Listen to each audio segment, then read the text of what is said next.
Hi, friends. Welcome in. How's everybody doing? What is up? Happy Sunday. Oh, I got an echo. All right, I'll take care of that. But what is going on? I do appreciate everybody being here, hanging out. We got John Lindsay in the house. He was the first one here as always. RJ, what is going on? Rob Shot. Oh, Big Jern, smoke that like button. Heck yeah, I do appreciate it. What is up? How's everybody doing? What is how has your week been?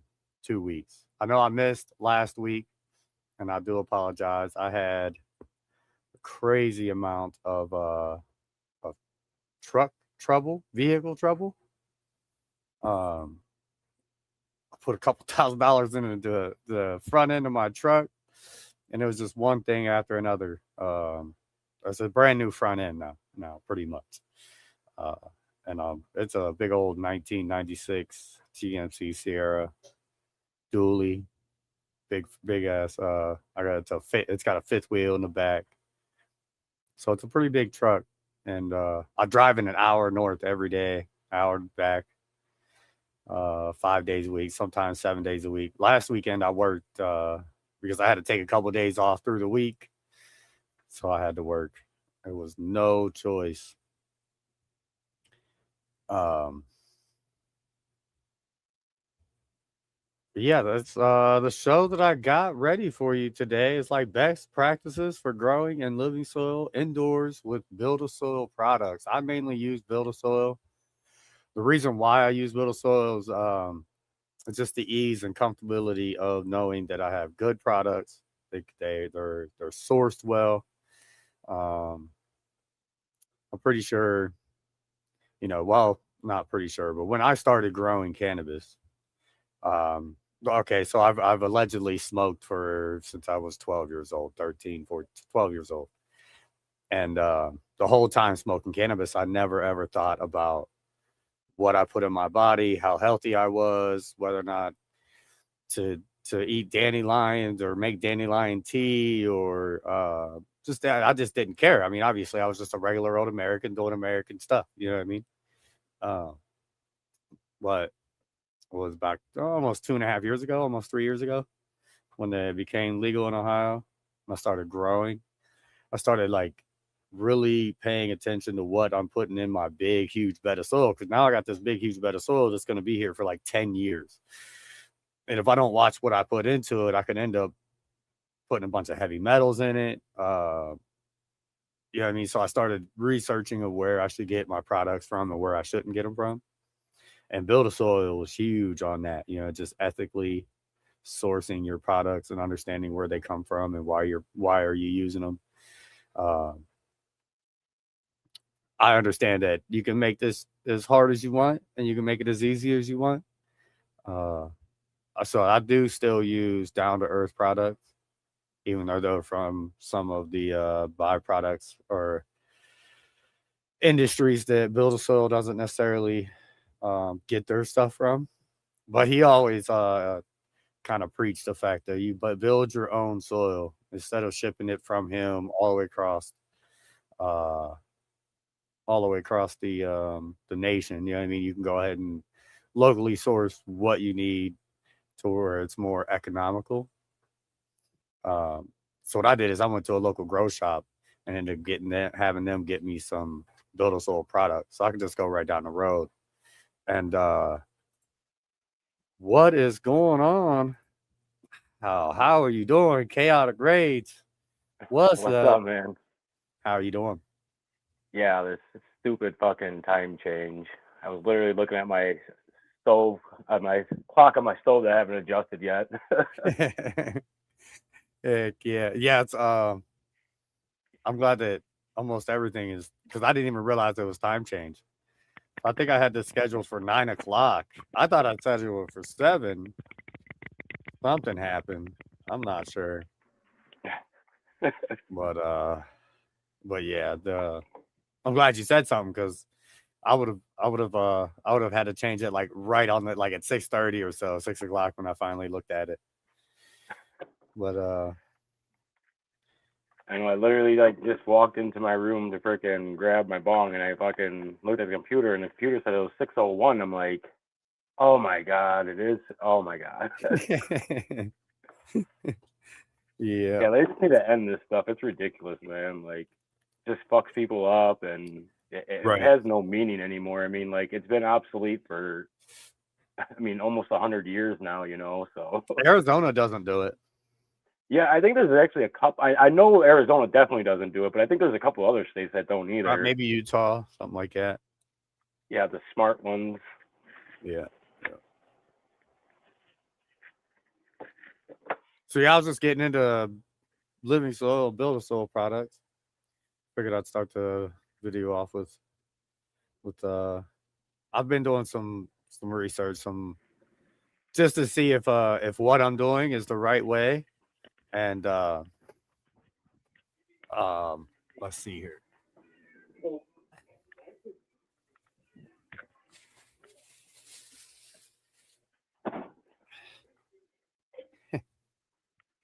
It's literally bigger than my head.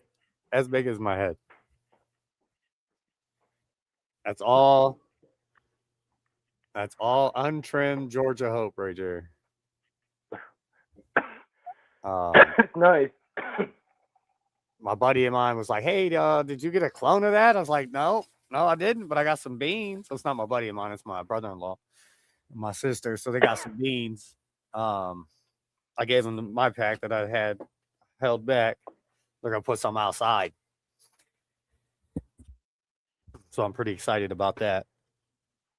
And then I only got 2 ounces of the no joke off that plant, but I vegged it for like a week. It was like 6 weeks old. It started showing sex, and for like a week, and then I flipped the flower because everything else in there, like the Georgia Hope, was uh probably almost 3 months old. The banana butter pie was probably 2 months old, and then that no joke was probably about 6 weeks maybe. And when I flipped it to flower, but this banana butter pie is so pungent and funky. It's just phenomenal. The Georgia Hope has a significant smell. It's like yeah, I really wish I would have cloned the banana butter pie and the Georgia Hope. I wish I wouldn't have let it go, but hopefully I can find one that's because I mean it seems like it's pretty consistent. If I got the same type of terpene um, type of qualities, you know what I mean, that come from the name itself, you know what I mean? I'm pretty sure Yeah, I I'll find mean, there'll be another bean, there'll be another one that'll pop out and taste like that. Um, so yeah, me and my sister and brother-in-law, we're gonna take a bunch of clones. I'm gonna bring a bunch of clones down here. Um, what is up, Travis? What up? How you doing, RJ? Did you get the truck bearings gas, burning gas? Did I get the well? Oh my god, the truck situation for me was out of control. Out of control. So I didn't know that I thought my truck was a heavy duty when I went and bought all my parts. It's a 1996 GMC Sierra dually. It's got a fifth wheel capability. So I thought that with the fifth wheel it was going to be heavy duty. It's a 3500. It's a C3500. It's not a, and I think it's a SLE. So I bought parts for the front end. Go to put them in, or the wrong parts. So then I ended up figuring out half of them was the wrong part. So I changed out half of them, like the bearings, the wheel bearings and stuff like that. But the tie rod ends, I had heavy duty and not heavy duty. Like it was like one step down on the truck. So I went to do a front end alignment, and they're like, "Hey, this ain't right. You're gonna have to check part numbers and figure out what's going on here." So I fixed all that. So then they was like, "Oh wait, you got a lower control arm and ball joint that's bad." Or an upper control arm. And so I had to go back and change that. So that I went and get a front end alignment 4 times. Finally, the fourth time I got it all the way. Everything's brand new. Everything is tires. I went to go get new and used tires like I usually do. And I'm like, I'm not doing that. I just put all this money into the front end. I might as well go get some, brand new front end tires. You know what I mean? So, but yeah, it was like 2 weeks of me messing with that, and then I had to work on the weekends.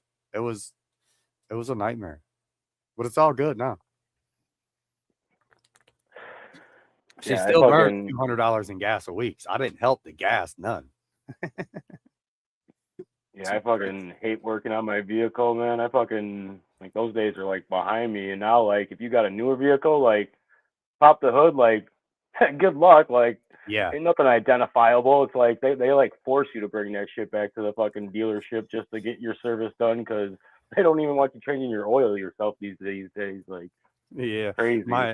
My brother-in-law, he works for a lot of the dealerships and he's a mechanic, certified in quite a few things, and knows how to do everything else pretty much. I kind of got lucky there. So he didn't charge me too bad. I mean, he's starting his own business out of his own garage, so I mean, he did give me a pretty good going rate, uh, but I'm gonna do a lot of advertising for him, and I got more cars, more vehicles, and then that truck, I need shocks all the way around. I need oil pan. I need rear main seal. I need engine work done to it. Yeah, it's a '96, and it's never really been rebuilt. So instead of me going and buying another junker, I might as well just put the money into it and have me a truck that's going to last for 10 years. You know what I mean? That's my wife's idea. She knows everything about trucks. I have no clue what I'm talking about. I just sound good right now. That's it. I have no clue. I'll build you a house. I'll build you a house so good you won't even want to leave. You'll just Uber eat all your groceries and Uber it off to your house. No car. Oh, it's a tank. Yeah, that's Zachary is my nephew. Hi, nephew. Hi, friend. Well, yeah, it's a tank. I love that truck. It's old Black Betty.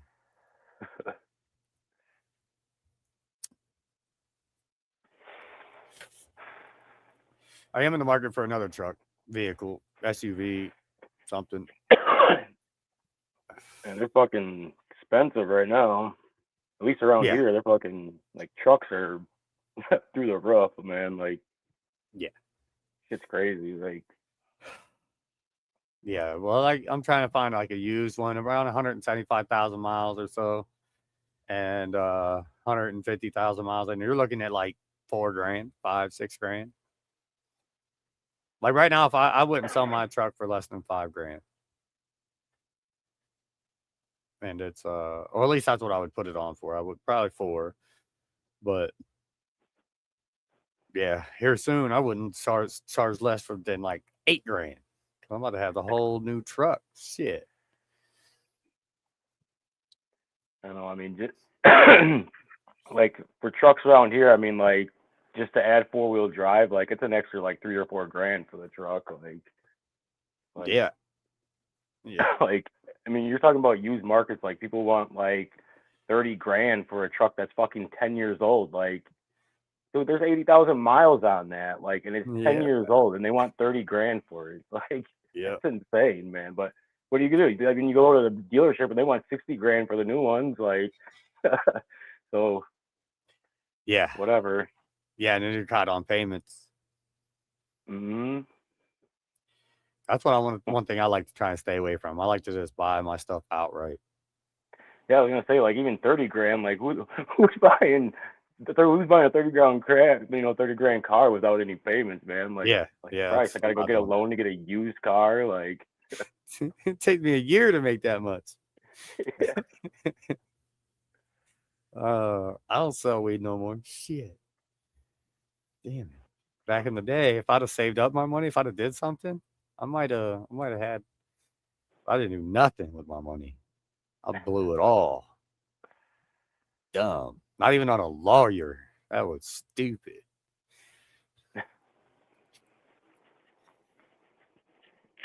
Yeah, I love. So I love growing cannabis. I know a lot about it. It doesn't matter which way you grow. Like right now, me and the wife just put the green plastic cover on our greenhouse, out out back, and I just took my Centinela plant that's been growing in the basement. Like I overwintered it, and it's just been growing. Um, so I just put that out there. I'm getting ready to put a bunch more stuff outside. I just don't have anything put outside. Good old Rock Solo said he's gonna send some stuff over, but I have Well, not I still gotta get heard you a bunch of anything beans yet. too. I don't think you have any of my new packs. Like I got like a bunch of shit. Got like 4 or 5 new feminized crosses, and there's 2 or Anything 3. do you know of that's good outside? No, none of it's been tested outside, and only 2 of the strains have been tested inside, and only by me. So they technically have not been tested at all. Yeah. Like these were like seeds I harvested almost a year ago, and when I went to go start testing them, I mean I sent a bunch out, and like people have growing them out, but like I haven't had like any like actual testing. Like people haven't like really like scrutiny. Like they just these are people who are just growing to grow. But they haven't got any like any herms or anything like that I know of or anything. So, but That reminds you me. know, Uh, I took it too serious one time.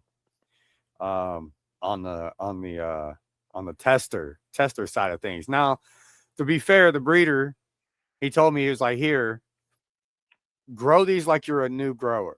Like you have no clue what you're doing. You're just hearing things on the internet and you're just trying things. You know what I mean? Uh, so I had like topped them, I bent them in half. I topped them again. I scrogged them out.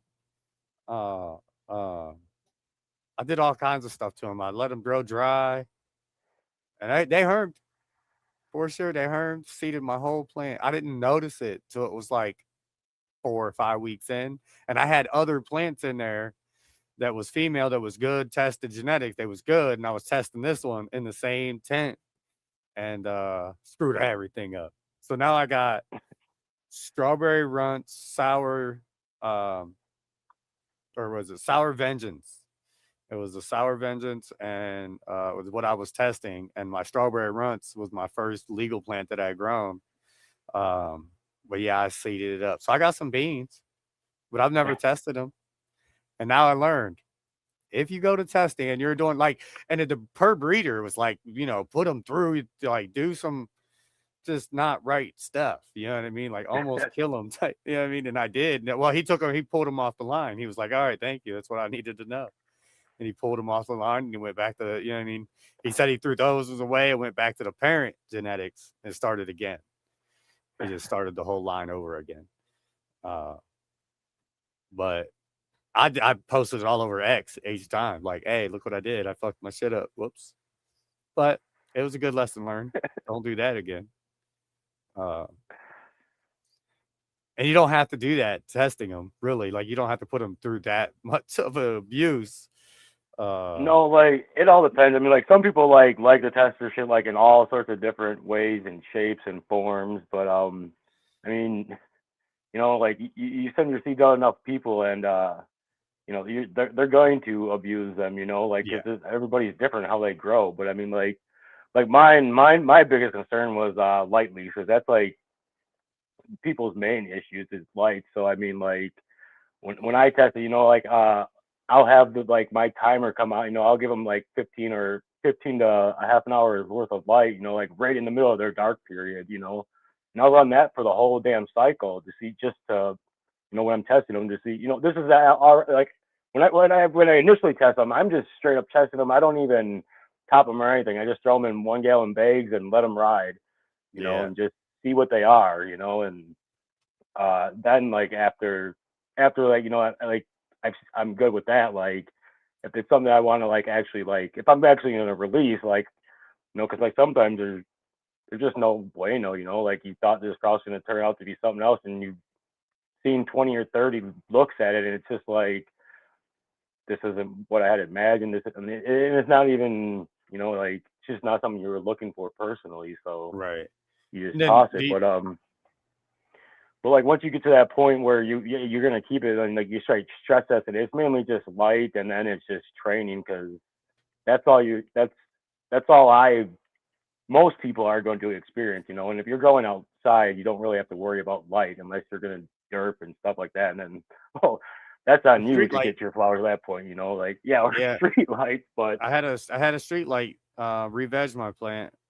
yeah, Uh and it don't matter how strong it is. I mean, if you're gonna get like, if you're gonna get like, because I mean, that's just like, I mean, I don't know how close you were to this street light, but it I was mean, right like, above us. And it was like when we planted yeah, if it you're was out. actually in the light's footstep of it, like, yeah, that's not like your The plant light will was not blown flower. for like, I don't know, a year. It was blown. It was never working. And then all of a sudden, the light come on. It's out of we don't know why. Nobody pulled up. Nobody fixed the light. All of a sudden, we plant a plant here, and the light said, "Bing, how you doing?" Revegged our shit. We'll never plant in that I area don't know. again. Yeah, screwed us.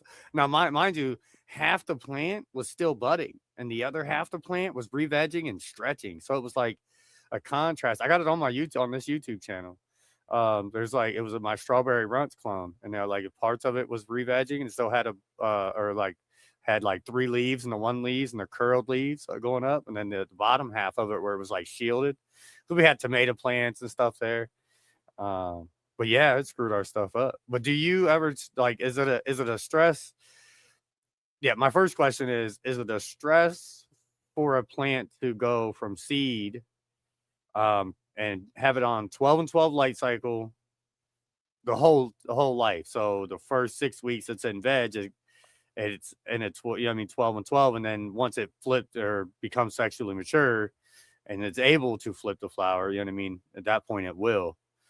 Is that a stressful thing, or is that not a stressful thing for a plant? Not to me personally. That, in my opinion, that would not be stress on a plant. I mean, that would Okay. just it's I just did it with your Georgia Hope. I did it with 4 plants. I planted 4 plants. It was on 12 and 12 light cycle the entire time. I got about a half a pound off the 4 plant, like about a 2.5 ounces off of each plant. So it was a half a pound out of that 4x4. But it was only like 90 days or something like that. It was like an autoflower basically. Is pretty much what it was. And that's where I ended up getting my clone off the one Georgia Hope that I got now that I cloned 2 more times, and now you know, I mean I've let it go. But yeah, I like to run seeds from 12 and 12 or yeah, seeds on 12 and 12 from the start. I wasn't sure if that was stressing if I was stressing them out or not, but they did really good. I didn't have to worry about them overstretching. I didn't have to worry about no scrog net. I didn't really have to worry about lollipopping too much. The only thing I had to worry about is them growing together. So I kind of had to clip some branches so they wasn't like intertwined together. I had some airflow. Other yeah. I than that, mean, they all the grew like only the the only same height. Yeah. yeah, the only disadvantage I could see, you know, is that you're not like they will not flower until they are sexually mature, you know, and that's like at Mhm. least like 6 7 nodes like minimum. And the so the light, like they're receiving, you know, at least four less hours of light every day, you know, when they're in that flower stage. So that's 4 more hours of light where they could actually be useful to them. And like if you were in a, you know, like a hydro situation, like a flood and drain, you know, like that's another watering, you know, and like that's important, like, you know, that's Yeah. because So um the reason I did it is one, my stash was low and I didn't have too much more weed, so I knew I needed a quick run, and it was also like an unknown genetic. Like I didn't know what I had or what I wanted, and I just wanted to take a couple clones from each one of them, and then run, you know, what I mean, big runs of that selected one. So it was kind of like a dual thing. It was like finding a like a small pheno hunt between, you know, what I mean, in that one pack, and then yeah, being able to get a clone to where I can fill up the tent. And that's basically what I did 2 or 3 more times. I think it was 3 more times. Um, but yeah, it's I don't think I would. Well, obviously you can't do it with clones. You know what I mean? Because then you would start flowering right away because those were already yeah, sexually mature. Um, Yeah, they So would, and then they wouldn't grow roots, like, because yeah, it, would they just would be not like be. a little duck. But yeah, Got like that's another thing though is like you can like to sex like plants like you can just take cuts and you don't have to root them and flip them like you can just throw them in your flower tent like this the second you cut them just throw them in a cup of water and throw them in your flower tent and those cuts will show sex like they will continue to like they will show their sex like they don't actually have to root to show the sex. So like a lot of people like they'll actually like show. wait for their like cuts to like root and then they throw them in the flower to see what they got. It's like you can just throw that in the flower right now without roots. Like I mean, Yeah, unless you're like trying to keep that thing, like but most people take multiple cuts, so you can just put just one of throw them in one your in the flower tent and see what it yep, does. and I mean just throw it anywhere. It's just got to be on that light cycle, so and it will reveal That's itself. interesting. I got some diamond hands. Yep, those are yeah, that one's nice. That's the the pineapple punch with the that's the midnight wave, right? Not Yeah, yeah. The blockchain's the lemon on a rosa. So yeah. Yeah, the diamond hands is nice. It would work outside because it's a very short flowering time. Uh, but that one has never been growing outside to my knowledge. So I got 5 of them. One of them, I think the shell was on too long and ended up kind of killing the apical node before it even really got started. It's not like it topped it. So I'm still leaving it in there. It still looks green, but it's like this big, and the rest of them are about this big. So that's a bit of a, you know what I mean? I'm like, I don't. So I think that one there is gonna get called off if unless it just fucking springs up out of nowhere and all of a sudden it's big. But so I think I got 4 of them, and I was wanting to put 4 or 5 of them in that tent, right, and just keep them on a 12 and 12 light cycle, and then get a bunch of clones. By the time that happens, I'll be able to take a bunch of clones outside, and so I have a bunch of diamond hands outside. Because my other tent is like 3 weeks into flower. did you sex those ones yet or no? No, Or not yet. they're still too young? Oh yeah, Yeah, you just told they're me they just were just little. seedlings. They're like I wisps. forgot. One Yep. of them, I had the light really really far away because it's a 450-watt light. Now, what I've done before is because I have such a big light, right? I do have a small 100-watt light, right? I gave it to my sister. So when I first started these, I didn't actually have one. I just purchased another one off my aunt. But what I would usually do is I would turn off the big light and I would hang my small 100-watt light in there above the seedlings. You know what I mean?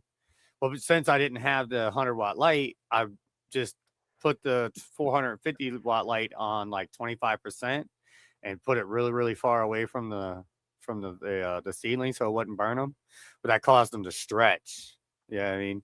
So I lowered it. I just went ahead and lowered it. I'm like, just so now they're not falling over. The one is still. I mean, it's a good 4 or 5 inches tall of just straight like stretch. But it's standing there, and I got the fans on it now, and it's nice and wiggling. Hopefully, I'll get a nice big huge stalk. If it's got a nice long stalk before the ground, I'll take that one outside and see what happens. But I know you can bury all that stem all the way up until those cotyledon leaves, right? All the way up until those, and they'll root. You know what I mean? The stem will root. Mhm. Uh, it will above those, but it more likely to get like stem rot or root rot or whatever it is, dampening off, whatever you want to call it, where the stem will rot before it roots. Got a cheap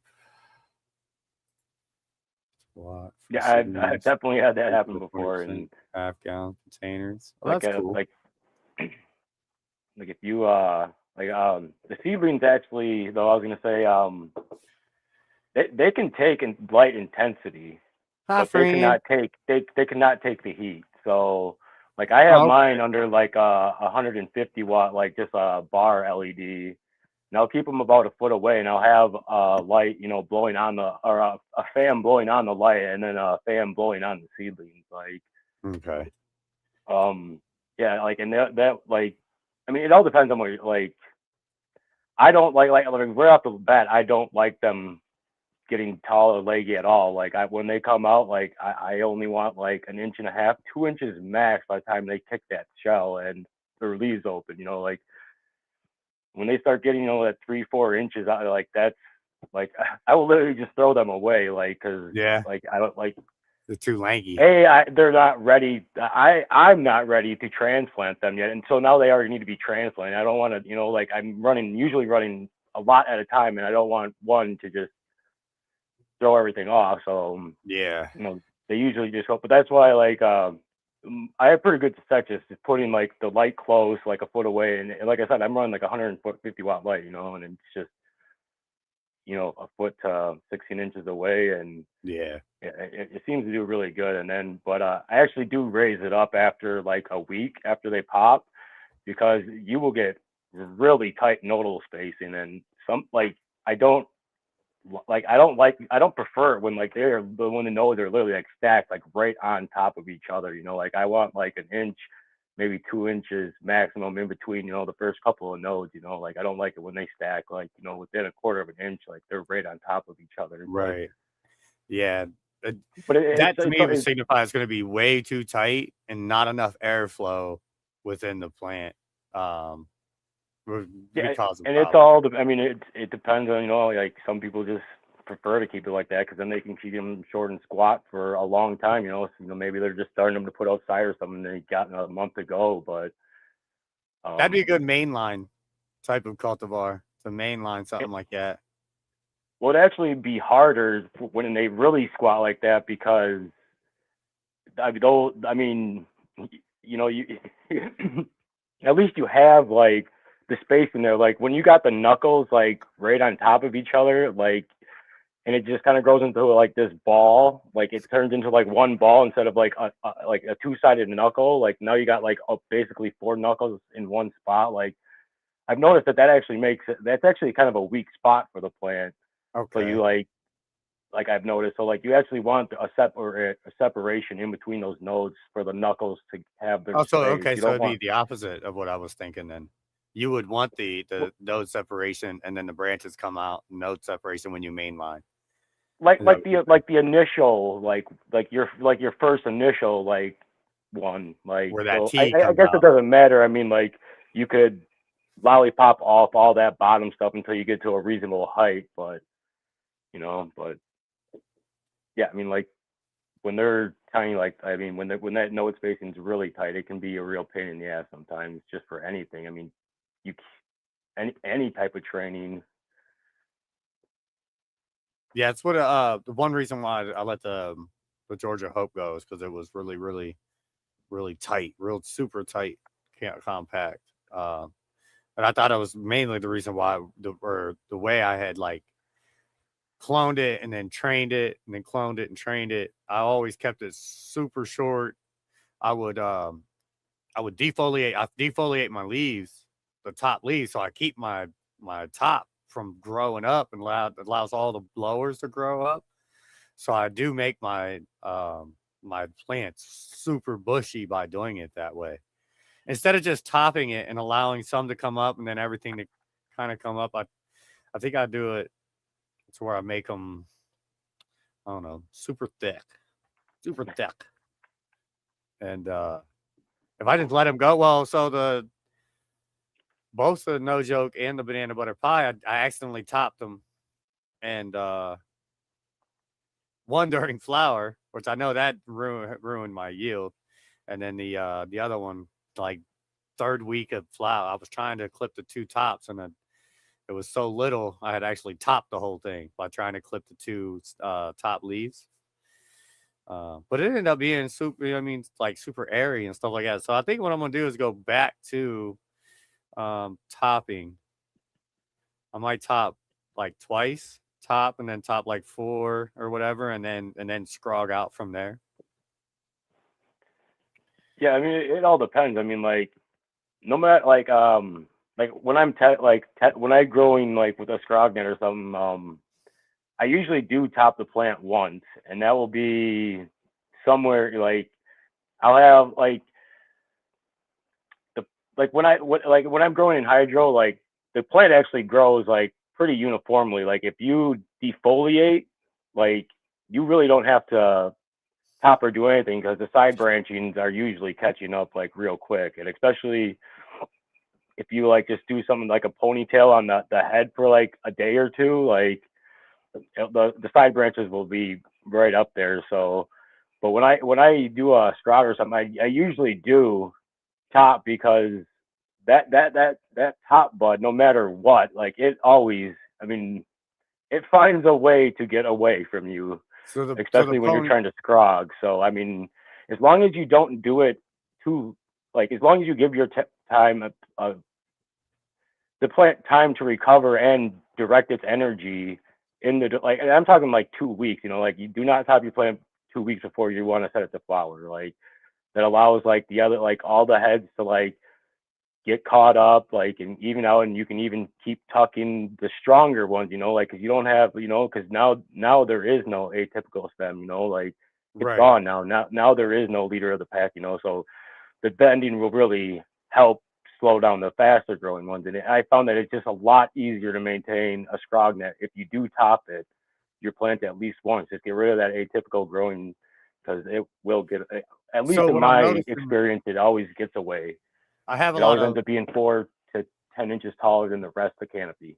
yeah, like I have like the sides where because I bend when it comes up, I bend them out, and I just keep on bending them out. So like I do notice my insides isn't really coming up. Like it's not, it's getting light. So it's like the one that I have right now.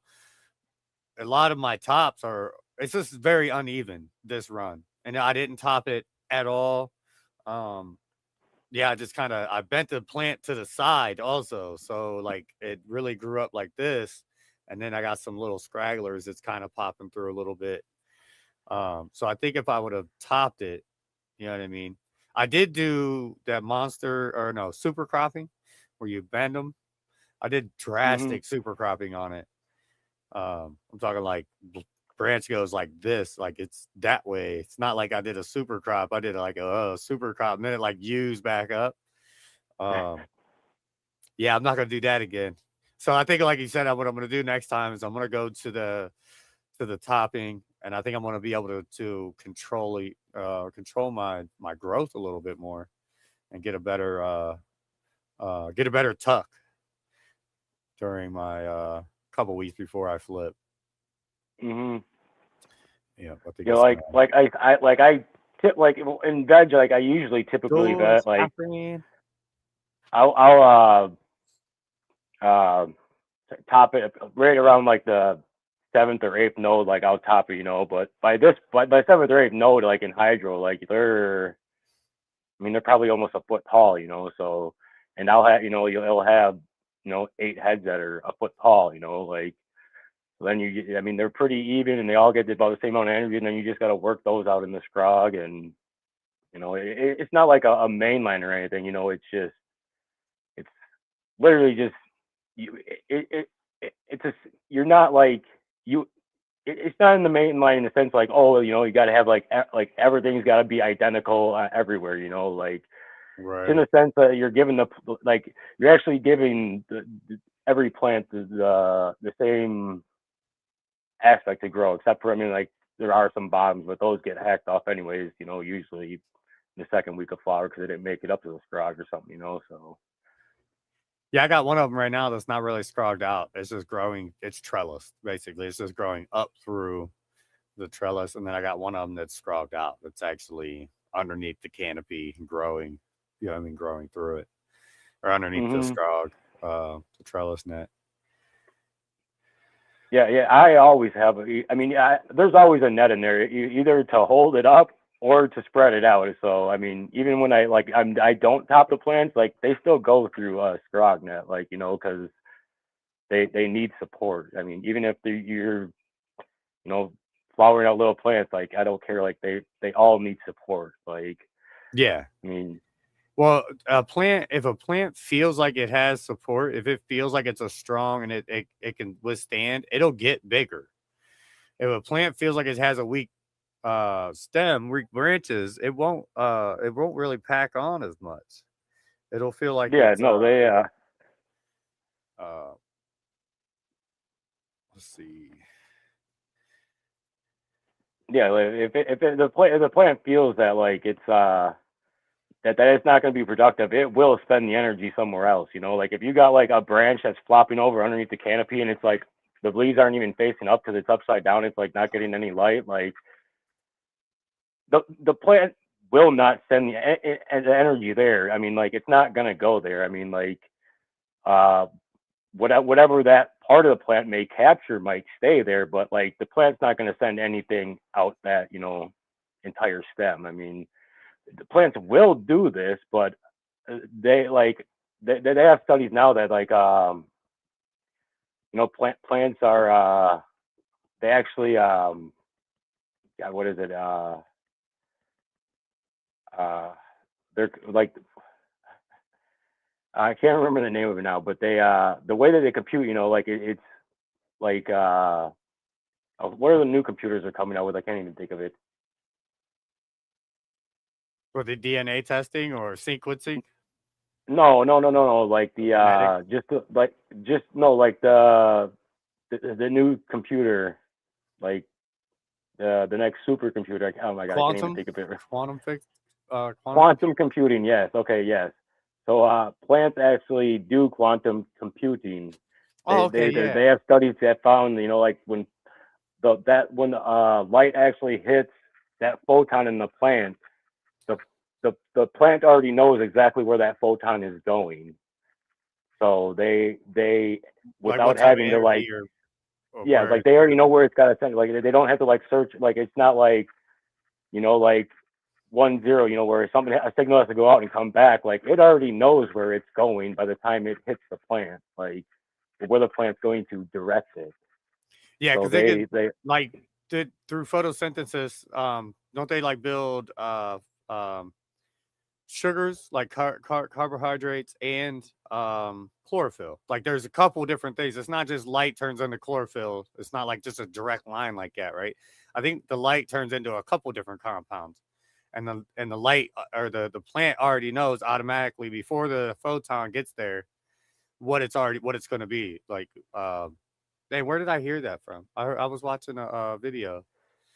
It might have been um, Debaco University. He might have been saying stuff about it because he gets super like intellectual. Blows my mind.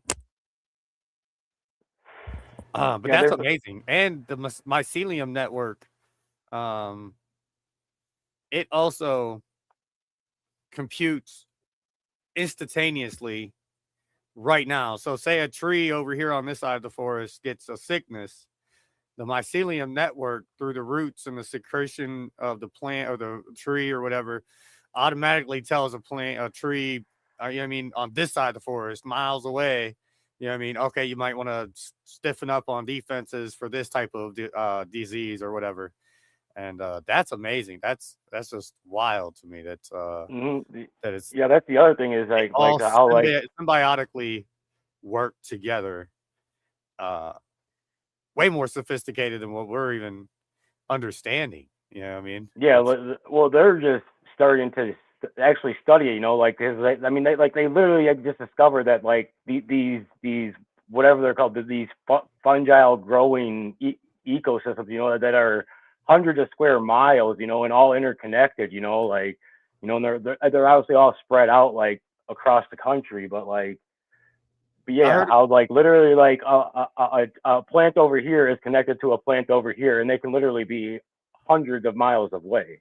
Like, Uh-huh. Yeah, there was a vineyard. I think it was in California. I heard a story about it come under new management, and they was like, "Oh, we want to put a fence around our vineyard because we're losing some crops to some deer and stuff like that." So they dug. They had gophers also, so they dug 2 or 3 foot in the ground and put a fence. And when they did that, they cut off their mycelium network because they did it all the way around the property. Well, 2 to 3 years later, their vineyard ended up dying off. They ended up getting a lot of sicknesses and stuff like that, and they couldn't figure out and understand why.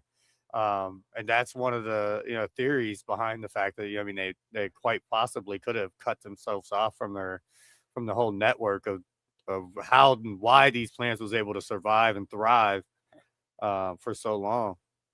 Uh, so I yeah, mean, that's I believe it because I mean, like they say that like that fungi and mycelium culture is like my literally like brain. wired like a human brain, and Yeah, if that's the case, then like they for surely are communicating instantaneously, with electrons. I mean, simply like our brain can do it. If our brain can do it, then they can obviously do it. Like yeah. we're nothing special. We're just organic material like everything else on this planet. Like, well, Yeah, believe it when they or say not, we don't are touch not grass, that's special, a real unique, or thing. anything. Like we're what we think is educated, but what is knowledge, like in the universe, like that fucking fungi's been around a lot longer than us. It probably knows more than us. They say if you're depressed, go hug a tree, right? Well, if you look at the world as like electrons and your magnet, I mean your whole aura and everything is off. You got negative vibes. If you go walk around in the grass up barefoot for a couple hours, you'll they're just grounding yourself or hugging a tree. They say that pets will do the same thing. So pets get positively charged when they go outside and they come in and you pet them. And that's why it's so, I mean, feels good to pet cats or dogs or and stuff like that. So definitely getting out. And then the sun, you need the sun. You can't just live without the sun. You know what I mean? You need it. There's vitamins and all that. So we're just like plants. And that's kind of goes back to what I was talking about at the very, very beginning of the show was when I first started growing cannabis, I really started thinking about because I was thinking so much about what I was putting in the soil and what I was putting in this plant that I smoke. I started thinking about what I put inside my body, and now I've become like this health freak. I drink dandelion tea. I put black pepper in my tea with nutmeg and cinnamon, and you know what I mean. It's like a whole brew that I'm putting together. And I'd have never done that if I wouldn't have started growing cannabis.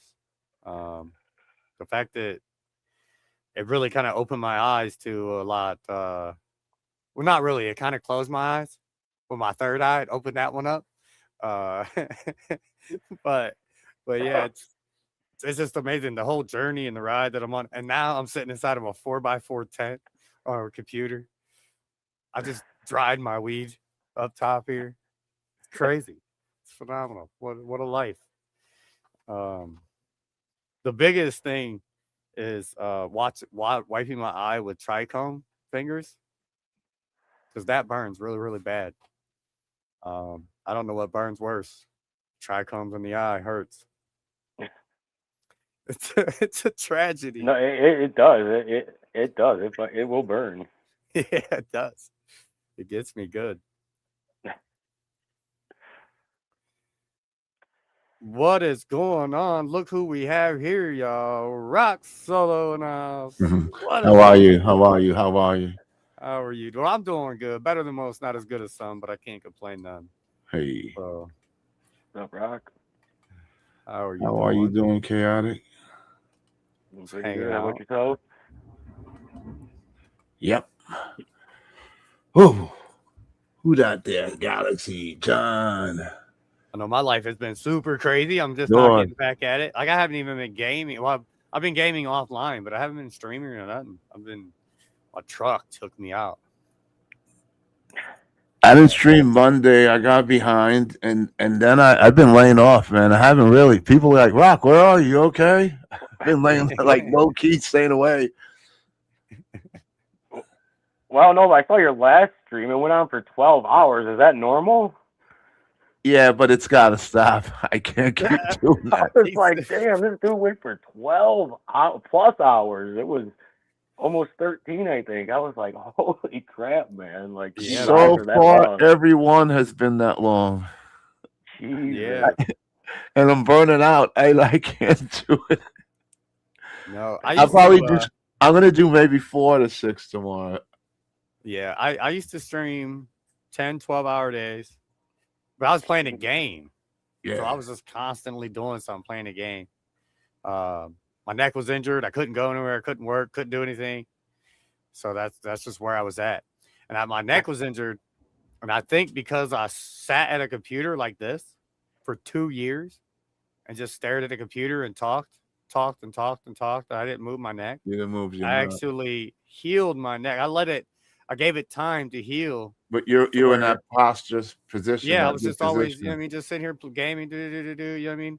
But I think not doing construction, because I hang drywall, finish drywall. So it's really hard on the body, but not doing that for 2 years, solid, almost 3 years.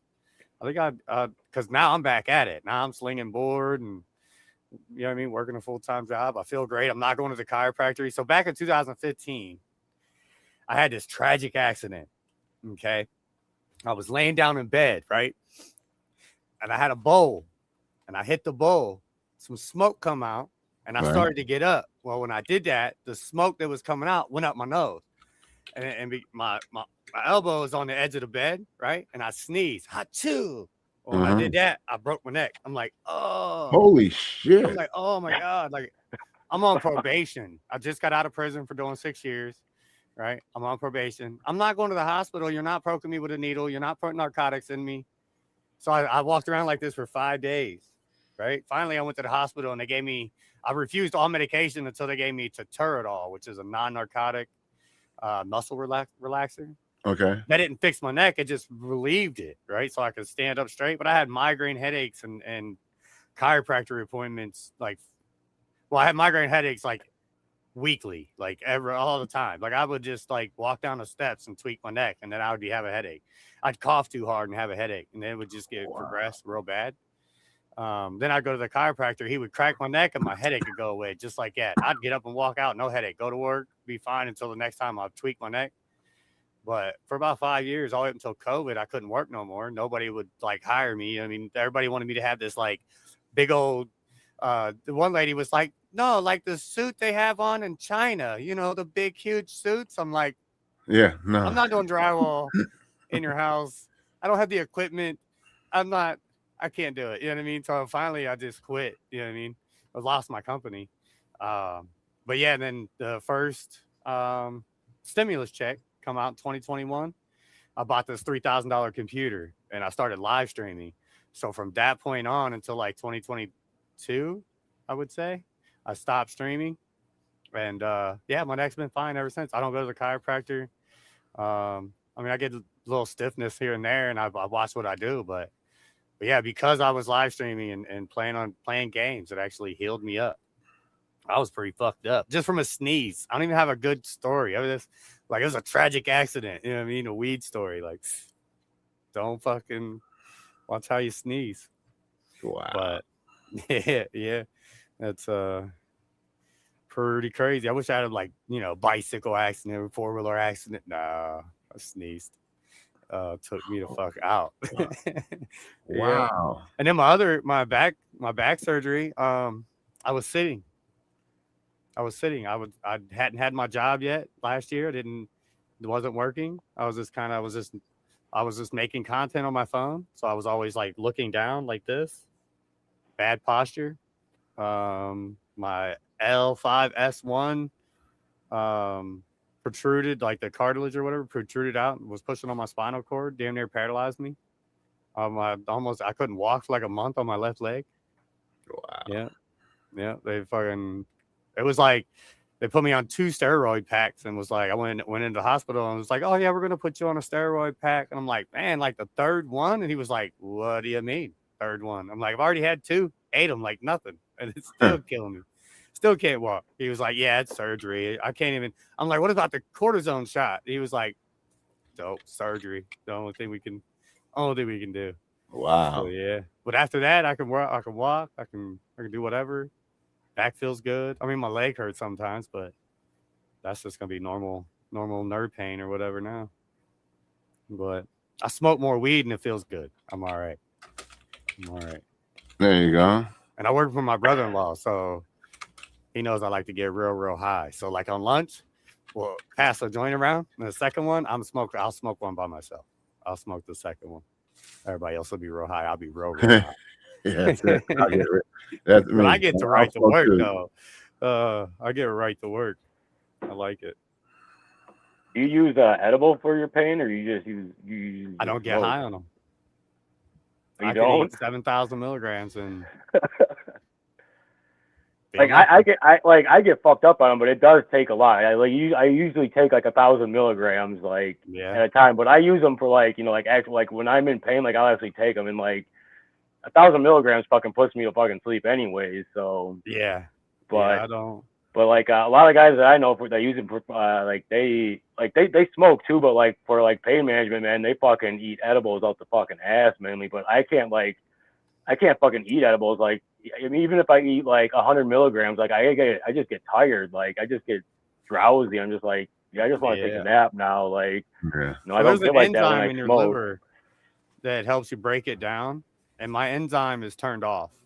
I guess from the research that I can tell.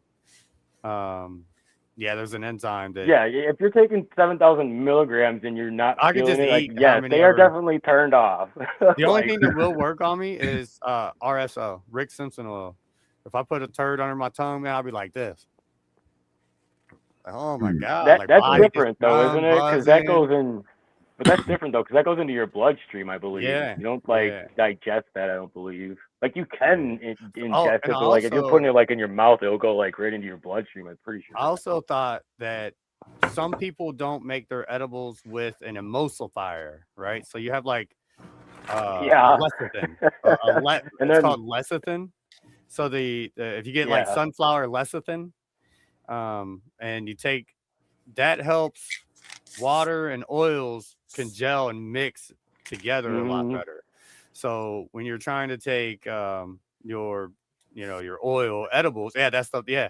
When you're trying to take your oil edibles Yep. and put them in, I mean, inside brownies or something like that, it helps it really get in there and congeal and helps you break them down in your body a little better. So I started making my own, and with that to make sure, I mean, I had, but everybody else is like, man, these things is great. Love these brownies, all stoned, and I'm like 7 brownies in, like, alrighty, Hell yeah. don't feel nothing. Milk, come trying to milk them up. No, so I even stopped. I even stopped making edibles. Look, it's not worth it. Yeah, sad situation. Sad. I wish. So I just smoke more. I just That's it. Catherine, Smoke what's up with more. the ducks? Or the what was it, the bird? The fish. Yeah, you said nothing about that fish. I think it was her.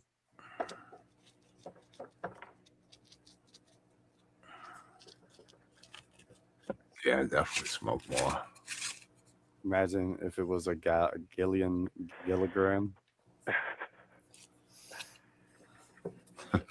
Yeah, I don't know. Like, yeah, I mean, it won't kill you, I guess, but I guess any too much of anything is gonna fucking kill you. I mean, too much water will fucking kill you. So, I would imagine a gajillion kilograms. Like, you're gonna feel something because you're gonna die.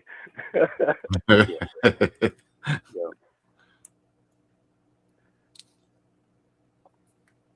Definitely. That is really weird though. I don't like I like I've definitely like I said like I am like not sensitive to them at all. Like it takes a lot to like for me to feel it, and like I said, all they do is make me drowsy So anyways. And another thing that I found out afterwards, I found out this out recently. If you eat it with fatty foods, so THC hijacks the ride onto fatty cells. So if you absorb the fatty cell, it might help pull and break down and absorb that THC or CBD or CBN or CBB, whatever molecule is. So I might try that. So I don't remember if it was the Well, weed or not, but I remember one time I had fried my eggs with some coconut oil. I think it was coconut. Or no, it might have been some butter. Some butter that I made. Yeah, butter's the move. Fry eggs and butter. I think it was some green butter. And I think I got stoned off of it, but I can't remember. I'm gonna have to go back and try that because that might have been the play with the eggs. I don't know. Because I remember I had a sausage, egg, and sandwich. But I used to put cannabis leaves in my salad also. Not even Yeah, like fresh, just decarbed fresh or ones. anything, just sugar leaves. Yeah. Put them in my salad. Spinach. I had, or Yeah, no, I spinach, got a not buddy spinach, who kale. freaking like every morning he goes into his garden and takes a handful off and he freaking throws them in his morning shake. Like, Yeah, pigeons. Yeah, he shakes them up. yeah, him too. Yeah. I don't know if he does it anymore, but yeah, he used to make those videos all the time. He'd blend them up and shake them with his fruits and. Yeah. The only thing I can say is eating cannabis leaves, they are real rough one side, one way. Yeah. The other way. So the Yeah, texture. The texture side. Yeah. Yeah, it's a bit to get like a used to. cat's tongue. But it's really healthy for you. There's a lot of minerals and vitamins, and you get a lot of your iron from those. Especially if you put a lot of magnesium, or I mean not magnesium, but Epsom salt, right? Because there's sulfur in there, so your body, needs a little bit of sulfur. Yeah, it's pretty healthy for you. And if you make cannabis root tea, it's supposed to be new studies, preliminary, do your own research, not medical advice. But cannabis root tea is supposed to be like dandelion root tea. Really healthy for you. Really, really enzymatic and packed with a lot of goodness. That's what I've heard. But I think now that they're able to, I don't know if the president moved cannabis to Schedule 3, or some say it was only an executive order and it hasn't been codified. Don't know if it is going to be, you know what I mean, or whatever. But I think they're still able to take advantage of the government funding to be able to research it, like the colleges and universities and stuff like that. I think they're still able to right now. I think they're able to because used to you wasn't able to, like, you had to pay, like it was a paid for college type of class. But now I think they're able to utilize. The government definitely wasn't giving out grants to universities for doing the studies on it, but they I probably will be now. Like, because they were only, hacking it to these guys down in where was it, Mississippi?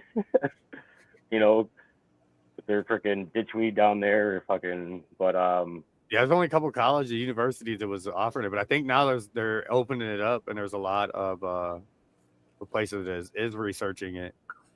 But like a lot of places that was researching like the hemp or CBD, they're able to kind of switch over. Yeah, most universities that well, I guess they're, I don't know. I guess most universities are almost all federally funded these days in one way, shape, or form. In some sort. So I guess they don't really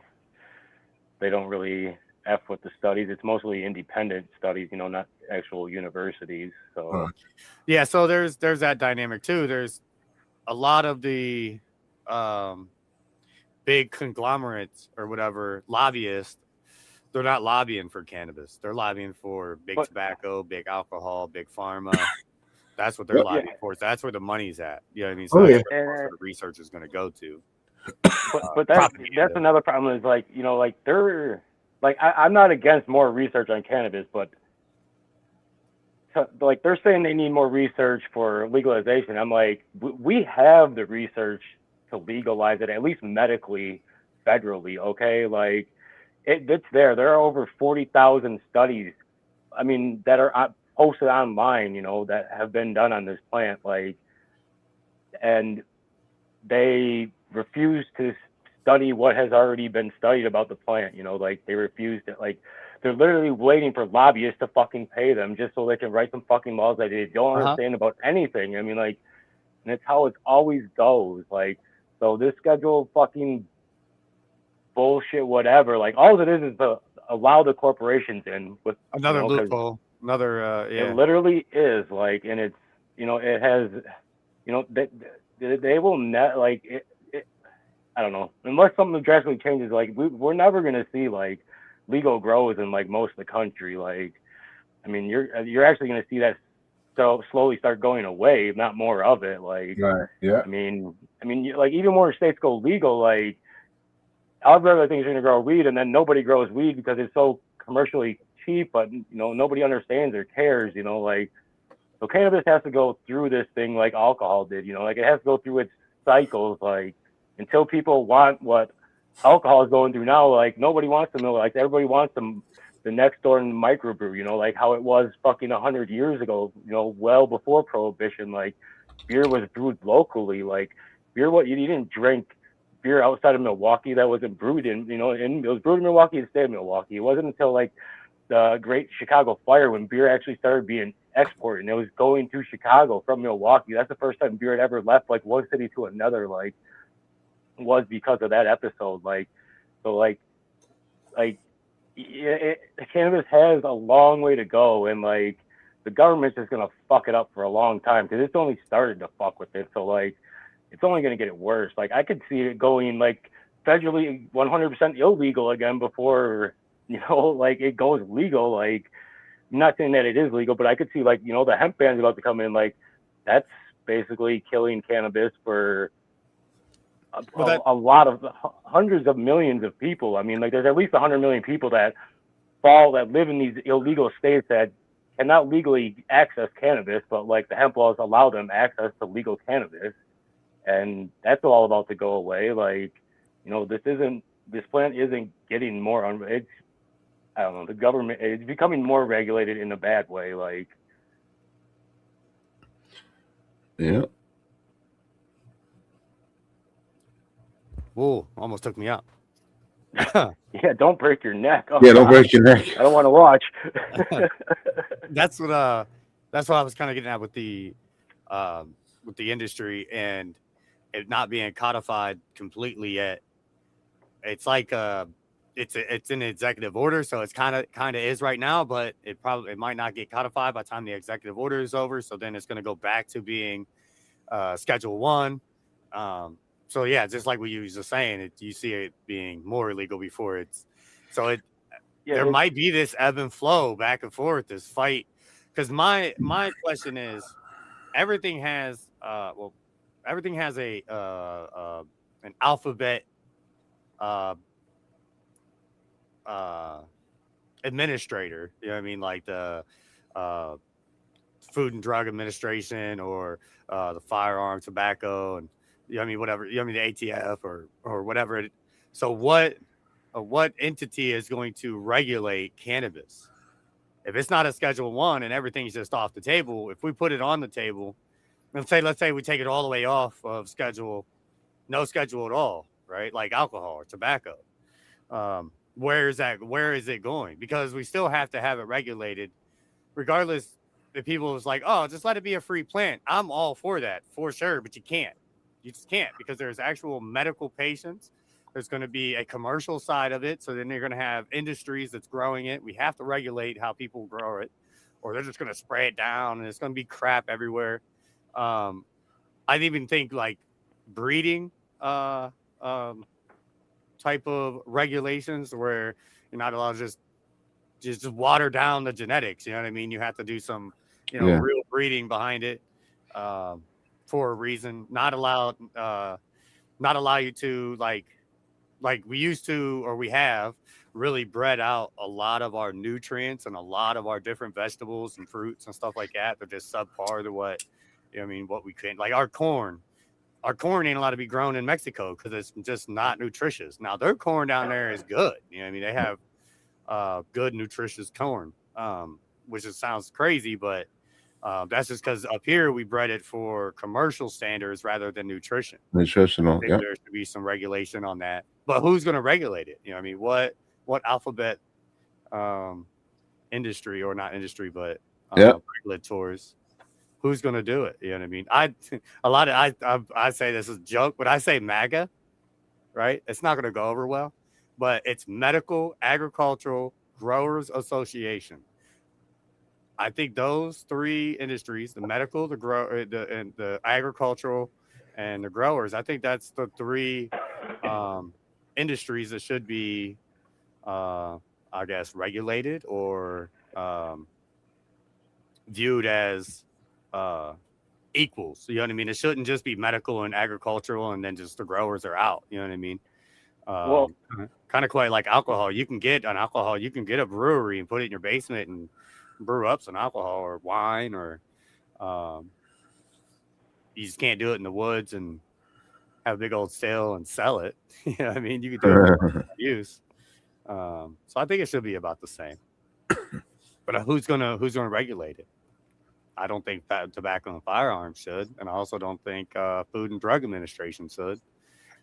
Um, but although it could fit in all of them, it could fit in the food industry, it could fit in textile, it could like uh, it's just an all around plant. You can do everything with it. You know what I mean? You can build your home with it.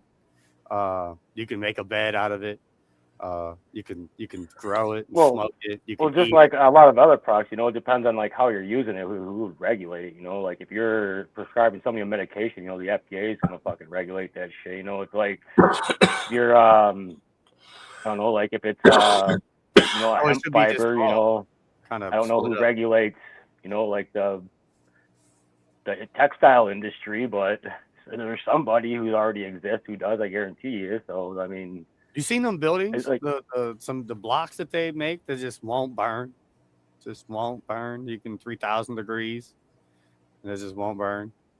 The big old concrete blocks they build houses out of. I think that should be mandatory in California. That's a hot take. You would get all your product from the Tri-County, Mendocino County, Humboldt County, and what's the third one up there? They grow enough. Just send their hemp stems down to the southern part and make houses out of some hempcrete. You know what I mean? That's the future, and it regulates, like heat regulates your house, and well, I can't believe that they don't have like those like in like like your roof has to be like like fire resistant and your siding has to be fire resistant. Like I can't imagine they allow like vinyl siding being put on there anymore, or fucking stucco, or it probably also be like fiber cement board, or like you said, concrete or brick, but yeah, I don't know, like I don't know, people are always just like, I don't know, like, why do you guys always build your house out of wood layer? It's like, because we have the fucking land to grow out the fucking wood. It's like, it's like, yes, like even if you build your house out of bricks, like the inside is framed out of wood, okay? You don't like frame walls in your house with bricks, okay? Like you frame wooden walls inside your brick house, like like yep, wooden roof, like you like got a stone roof. Yeah, even like if you got there's like they got those clay tiles, or whatever. I mean, like even like metal roof is on wood, nailed to wood. It's on wood, yeah. I mean, they're all gonna be on wood, like, and even a slate roof is gonna have like a sub roof, frame, it's gonna be wood. Like, what if you made a hempcrete 2x4? I don't know if it'd work. You might have to put some rebar in it or something.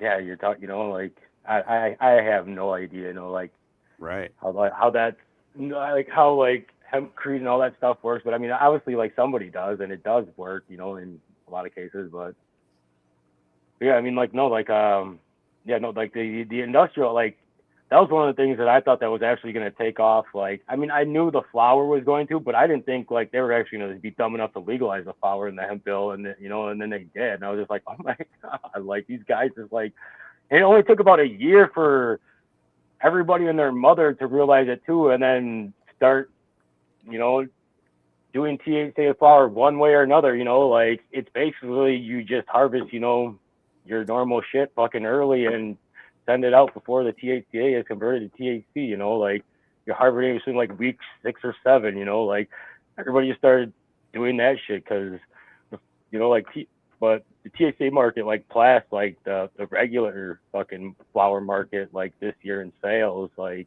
So they I just thought it was like, yeah, because you can legally mail it to like whatever it is, like I think it's like 35 fucking states you could it's legal, and like there are some states that are legal that don't want it because they compete with them, and they realize that, so they made it illegal. And then there are also other states that realize that it is just weed, and they're just like, well, we got to stop this, so they actually made THC illegal. So like, I don't know, but a lot of places still mail there. They don't fucking care. Like, right.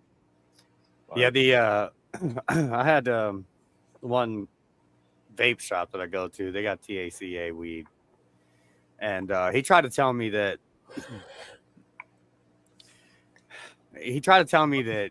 the female plant grows, and the male plant, they twist the male plant around the female plant, and they cut it down just before it seeds, and that's how you got THCA flower.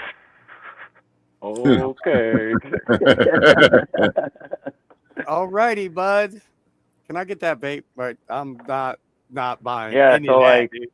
Because I was getting ready to so break it down scientifically and be like, no, it's just a female. All cannabis is tetrahydrocannabinol acid, acidic, right? All of it, when it's growing, it all has an acid molecule that attaches to the tetrahydrocannabinol, right? It has an acid molecule. And then when you decarboxylate that, you break that acid Break it down. molecule off. And when you do that, you leave an opening. Now, this opening can attach to something, and it attaches to your C1 and C2 receptors, mainly your C1 if it's THC, C2 or your C2 receptor if it's CBD. So basically, all cannabis is THCA Right. until you Until decarbonize. you do this. And Now it's THC. right, like, so this yeah. cannabis down here is THCA, but this cannabis up here that's been heated up a little bit is THC because it's now the acid molecule is broken off, and now that THC tetrahydrocannabinol molecule is now attached to something. Before it would just bounce around in there because it all of the molecule is closed up at that point. Your body can still break it down and use the components in it in a medical way. Like there are people out there that will just take like their keef straight out of the grinder and just put it in a capsule and eat it on a daily regimen and not decarboxylate it. And they swear by they have medical benefits from it. I think more research should be done on that. Because I think if that happens and you don't fail a drug test, then like more nurses or cops or doctors or whatever would be able to use the plant and get a medical benefit from it without having any type of psychotropic side effects from it at all. I like the psychotropic effects. It helps me out. It helps my brain. It helps me eat. So I like the decarbonized version of cannabis. And then I just recently learned that you could decarboxylate your cannabis 2 or 3 times before you put it in your edible. So I'm only ever done like, what was it, 200 degrees? I think it was like 180, 200 degrees for a half hour, right? What I just learned is you can let that cool down and do it for another half hour, let it cool down and do it for another half hour, and this intensify the decarboxylating a potential. So it could be better and more side effects, I guess, more intense. Might be Honestly, something I need. Maybe I wasn't unlocking it enough. I just decarboxylate mine once, and then but I also like put it into a crock pot for minimum 4 hours, but I usually let it go for like 6 to 8 hours on low, like no, like butter is boiling, it's Making too butter. hot. Like so, you like my crock pot, you actually have to keep it on the warm setting, and that's almost sometimes too hot. Like I'll have to put a rag in there to get an air gap in there to keep it a little bit cooler. But like I'll let it, in technically infuse or for fucking at least 4 hours, and then like I don't know, man. Yeah. Like literally, like people like have like licked like a spoon of like tried like lick like the butter spoon and just like literally like couldn't even like stand up like half an hour later. But Hmm. And that like might be a I don't reason know, why like when I ate the but yeah, eggs. like I believe the longer time that like you let it like infuse, like, but I believe that it's also still decarboxylating. I mean, like while you're infusing it, like because technically you can infuse that for like I mean, you only need a half an hour, but like, I mean, like most people do it for an hour at least, like to infuse it, but like you let it sit in there and decarboxylate more and infuse longer, like you get a lot more out of it. Now, Yeah. I will have to say, like you are gonna get like more of the chlorophyll taste in it too, like just like the longer you let it sit in there, like I just found that you get more of a chlorophyll taste, but like if you're trying to like not have like any taste to it, like that taste anyways, like you might as well just use like decarboxylate, like an oil or like a rosin or something, like and just use that, like right in your straight into like your oil or butter mix So or if I took my bubble hash and made made butter with my bubble hash. oh yeah, just decarboxylate your butter hash or your butter your bubble hash, He did it and too. then just put it into like a micron bag, like that you use to like press it, just put it in a micron bag and then just toss it in the crock pot with butter, like, and that stuff will work. I have a Like if 90. you don't A want it, micro bag. if you want to infuse stuff and not have it taste anything like cannabis, that's the way to do it. Like that I've found, like or using decarboxylated oil, like because when you when you decarboxylate an oil, like it takes a lot of the herbs, like they're gone, like Yeah. like that's the only thing I like. So, but like that I don't like about it. But like but if you're looking for like the absolute, like you don't want any of that trace of cannabis taste into it, like that's the best way is using a hat like a bubble hash like that and like put it into a micron bag and then just infuse it into an oil. I have somebody that has a press. It's like this big. Like it's real small. But I think it's like I don't know. I don't even want to say the number. I can't remember how much whatever he said the pound pressure is or whatever. But he said it's I mean it's up to par. It made dabs.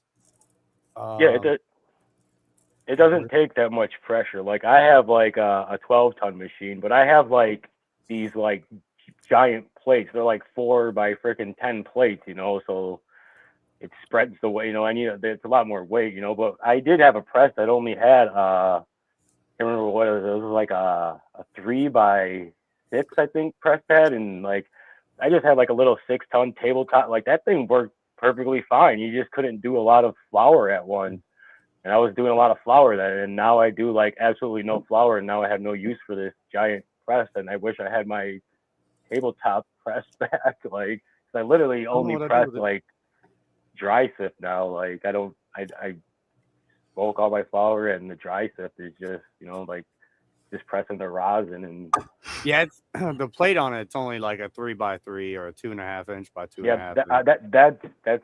that's all you need. That and like literally like a 2-ton jack. Like you can get away with it, like a 2-ton jack on that thing. Like you don't need That's a probably ton what of it was. pressure. It wasn't that. Yeah, it's probably what it was. 'Cause I know the big ones go up to like 10, 20 ton. Big, Yeah, and they're usually Doug pushing a lot press. bigger plates Yeah. with them damn things, and like, and I noticed unless they got like some like none that I've seen them, but unless they have a special bracket on those plates, like they don't they don't press evenly. Like once you get past out about 4 inches, they don't. No press I have ever had or seen presses very evenly. Like, but I don't know. I've never I haven't been around like a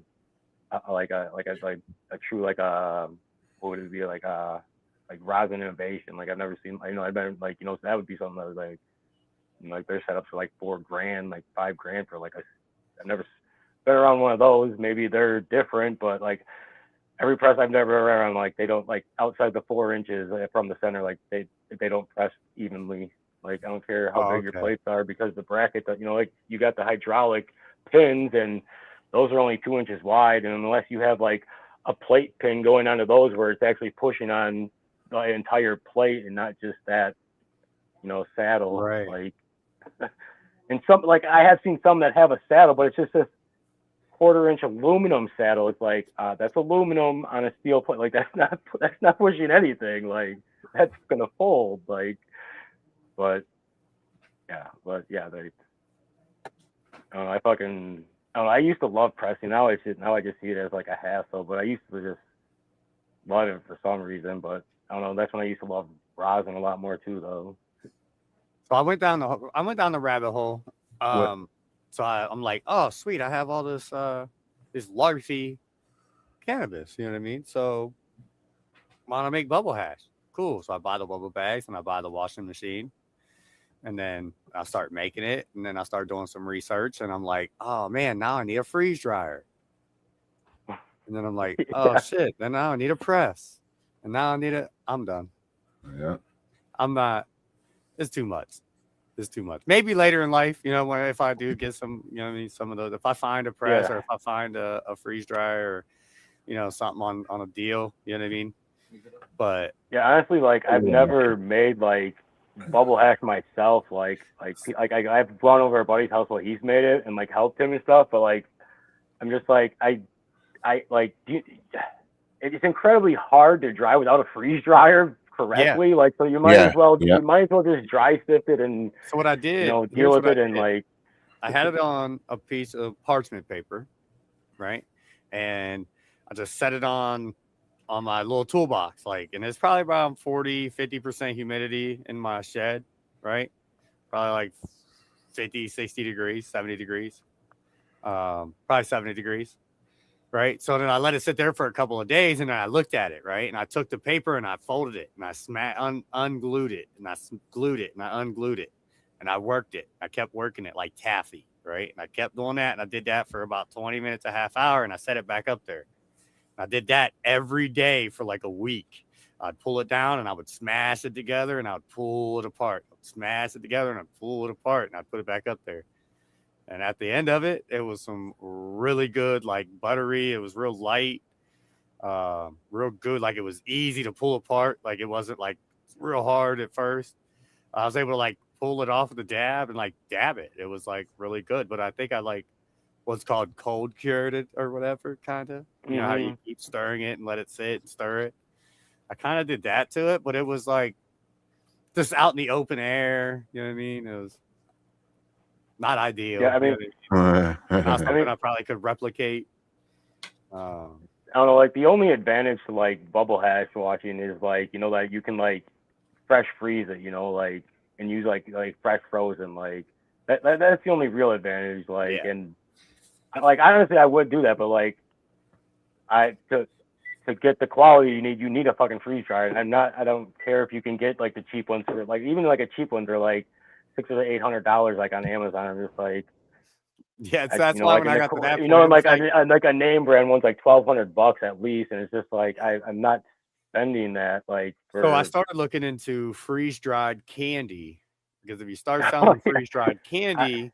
Then it could pay for itself, and it would make sense to buy a freeze dryer, but it wouldn't make sense to, because the only thing I'm making bubble hash like every 3 months.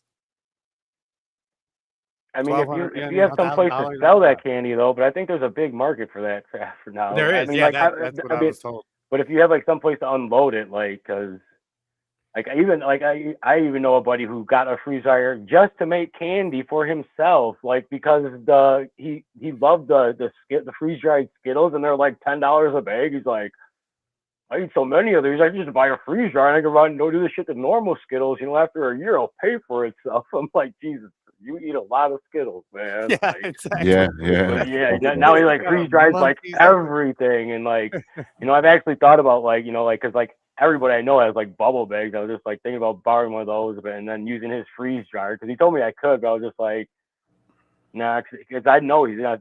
Like, I mean, he does like he does do cannabis, but like he don't like do it. Like he just consumes. He don't like grow or do any of that shit. So I was like, yeah, I don't know what like your your freezer would smell like after like drying hash in it, like and you use it for candy, like I imagine you give to like your children. Like the individual that told me, they said that they do. They do the bubble hash every 2 or 3 months or whatever, but they mainly on a weekly basis they make freeze dried candy and they sell it, and that's what helped them. I forget who told me. Yeah, I'm sure they gotta like clean it out or something after making the maybe drying the bubble. Yeah, you would want to you would definitely want to wash your. Well, I mean, but when you put your stuff in there, it's on parchment paper, so then you would pull it out. No, yeah, I'm not talking about like getting in, just like the trays, like the curbs that are in there, like that, like I mean I know that they're all like aluminum on the inside, but like you might be honest. Smell like still gets kind of like skunk flavored Skittles. Come on, there you go. You know what I mean? Nugget Skittles. Do it at the same time. Dry some stuff, like I would got like 4 trays of Skittles and like 1 tray of hash. You take Skittles, freeze dry them, and then lightly spray them with some THC goodies. Oh God! Hey, you could I think you. Well, you can make infused sugar. I've never done it, but I've seen people do it. Like infused sugar, I'm like, how the hell? Like I have no idea how it's done, but you can do it. So I've watched videos. You can make infused honey, infused sugar. But yeah, I'm drawing a blank. I can't really remember the process of it, but yeah, I've seen it. All kinds of stuff. There's a guy on Facebook. I can't remember his name, but he does a lot of skits on the herbal medication. He's on TikTok and all that. What's his name? Can't remember now. Please Gump. I can't remember. But yeah, he's got a book on it, and damn, Stoner or something.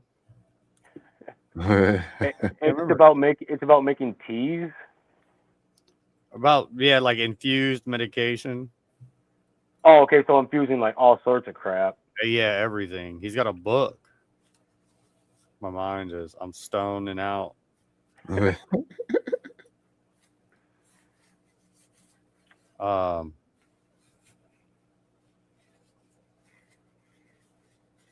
But the book, Reefer Wellness. Oh yeah, Stoner Gump. Yeah, that's it right there. Stoner Gump. Yeah. What is up, TJ Times? How you doing? Been a while. Yeah, him on Facebook, TikTok, whatever. Yep. But yeah, he talks about how to infuse everything. Stoner pretty cool. Decarb infused gummy mixer from Amazon, like $120. Really? I think Vivo Sun has like one of those. I was gonna say like those magic butter machines. I would imagine it's like one of those, but gummy mixer too. Getting ready for that outdoors. Let's fucking go. Yeah, that's yeah, I wish I can get medicated on them. I might have to try different ways and see, or I just might have to learn how to make Rick Simpson oil. Might have to buy a contraption. There's a contraption you can get that'll reclaim all your 151, and it'll like separate the Rick Simpson oil from that or whatever. So I think that's pretty cool. But yeah, I'm getting ready for my outside grow also. Waiting on Rock to send me something to put out there. I'm already gonna put some you want something? Yeah. Okay. Yeah, that's what we talked about last time.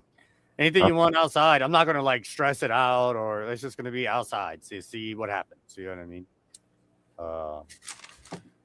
I am gonna top it. I'm gonna go. I don't know if he was here for it right for the beginning. I think it was the beginning. Talk about. I'm gonna stop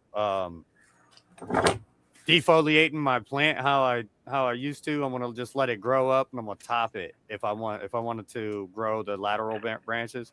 Right. Like usually I go through and I take off the 2 top leaves, and that kind of helps it stay down. But I think I'm bushing it up too much. So if you really want a bushy plant, that'd be the technique to do. But I think I just want more lateral branching rather than bushy. Yeah. So I think topping it might shock it to do that, and then allow it to grow. Oh yeah, I gotta get that RSO for sure. Cheers. What is up? How you doing, Jen? Tix, Jen Tix. GI. John. Per reg. Or decarb dab per reg size bag of chocolate chips. Happy. Well, it's the way to do it. I don't know what else I want to put outside this year. Yeah, I found it. I know what I gotta send you. That's what I think you started to say it last time, but you didn't. And I didn't tell you. Okay, then I won't tell you. All right, yeah, we'll let it be a surprise. I'll make a video, and then because now I just put me and my wife just put our greenhouse. We put the tent, the green cover part of it. We put that on there because last year we just took the cover part off and we put it downstairs, and then over the winter we just left the frame sit out there. Yeah. And now we just put the cover back on it. So yeah, I'll definitely be putting some stuff out there pretty quick. I'll try to remember to send it out tomorrow. An edible calculator. That's interesting. Let me tell you how many milligrams this stuff is. Huh. Hamster. If you put anything outside before like May, that's just gonna flower on you. Yes. Yeah, so where you live. 6A, 6B. Last year I put a plant out on Mother's Day. It's a tragic story. Tragic. I'll tell it anyways. My mother passed away back in 2011. She passed away, I think it was 2011. Yeah. She passed away on May 11th, right? Which is like right by Mother's Day. Last year, it fell on Mother's Day. Mother's Day was May 11th. It was a death day. It was my first legal plant. It was also one of her wishes that I take some of her ashes and I put it in the bottom of a plant and I grow that plant up and smoke it. So I did all that. I did it all on video. My back ended up messing up. I wasn't able to take care of the plant and I had to cut it down. Oh shit. Yeah, tragic story. It is what it is. But it was a lot of lesson learned. I put it out on Mother's Day, which is 2 weeks before June 1st. June 1st is when the hours are actually correct in my area. Right. I went by the news saying, hey, you can plant your crops right now, meaning you can put seeds out right now. You can plant seeds in May. Right, yes. Yeah, and they're not going to be sexually mature until after the light cycle is correct. I put out a massive I mean, it was huge. It was as tall as me, ready to go in a 7-gallon pot. So it was already ready to go. So it re-vegged. When it re-vegged, I wasn't able to take care of it properly. So then it got powdery mildew and it was sick and it was all bad. It was all bad.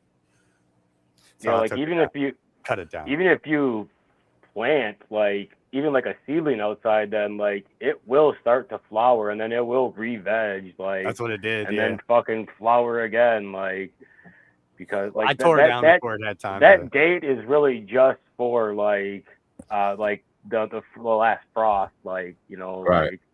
Like like yeah. But yeah, if you put a fully mature plant out there, she's like, oh hell yeah, here we go. She gonna start flowering tomorrow, like. You're like, hey, what the fuck? Whoopsie. Don't do that. But hey, that was a lesson learned. Now for the rest of my Yeah. life, I know June 1st is the earliest I'm going to put out. And if I can, I'll wait until the next week after. 2 weeks. You can put them out. You just have to add light, you know. And yeah. so they don't go on you. But that's a pain in the ass. Yeah. Whoopsie. But I did end up getting a harvest. I had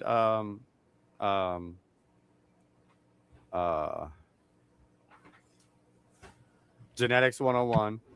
He had sent me a bunch of clones, and I was able to put 2 plants outside. And I got about 6 ounces or so, 6 or 8 ounces. That's all.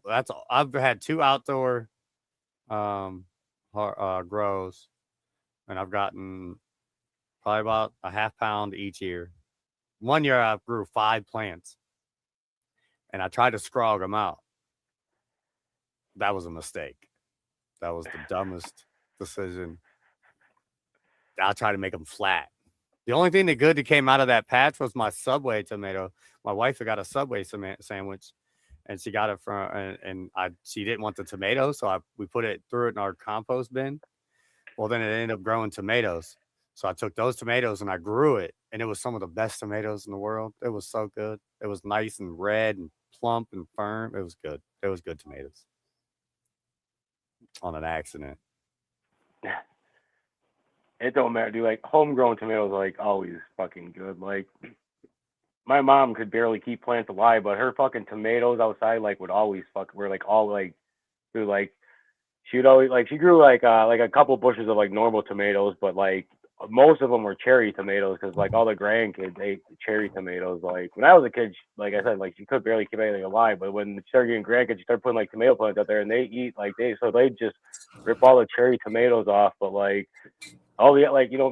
she don't feed them or anything. She's not a gardener. She gives them water.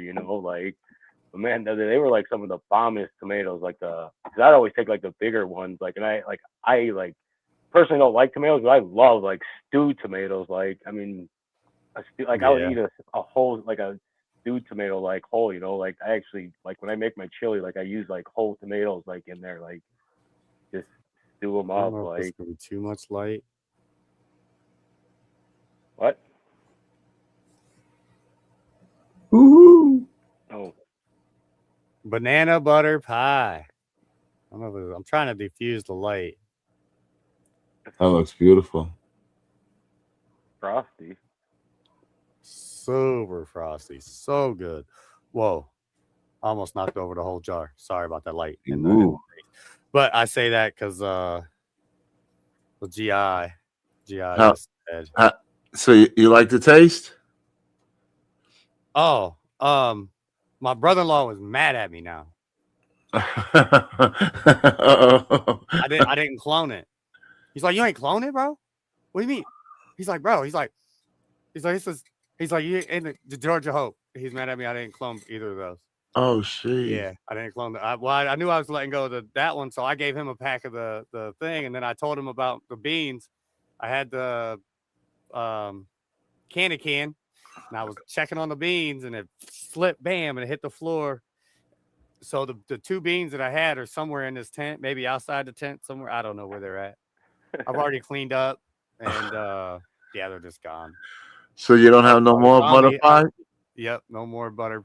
Banana butter pie. Oh fuck! All right. So salty. So I wish I would have cloned it. But I thought I had 2 more seeds, so I was like, I'll just pop one, see what it's like. Yeah. Oh man. But it is so good, so good. This and the so I got probably a 1/4 pound. Hey. I got this bag also, but it was packed all the way full. And then the Georgia Hope, this one was 2 months older, but I got that much weed. It's not even here. Let's see. It's not even trimmed. I don't trim my weed. Fuck it. The leaves are good Trim it too. when you're gonna smoke it. That's what I do. Yeah, I just kind of knock some off, but really, I'm smoking it. It does not taste like hay.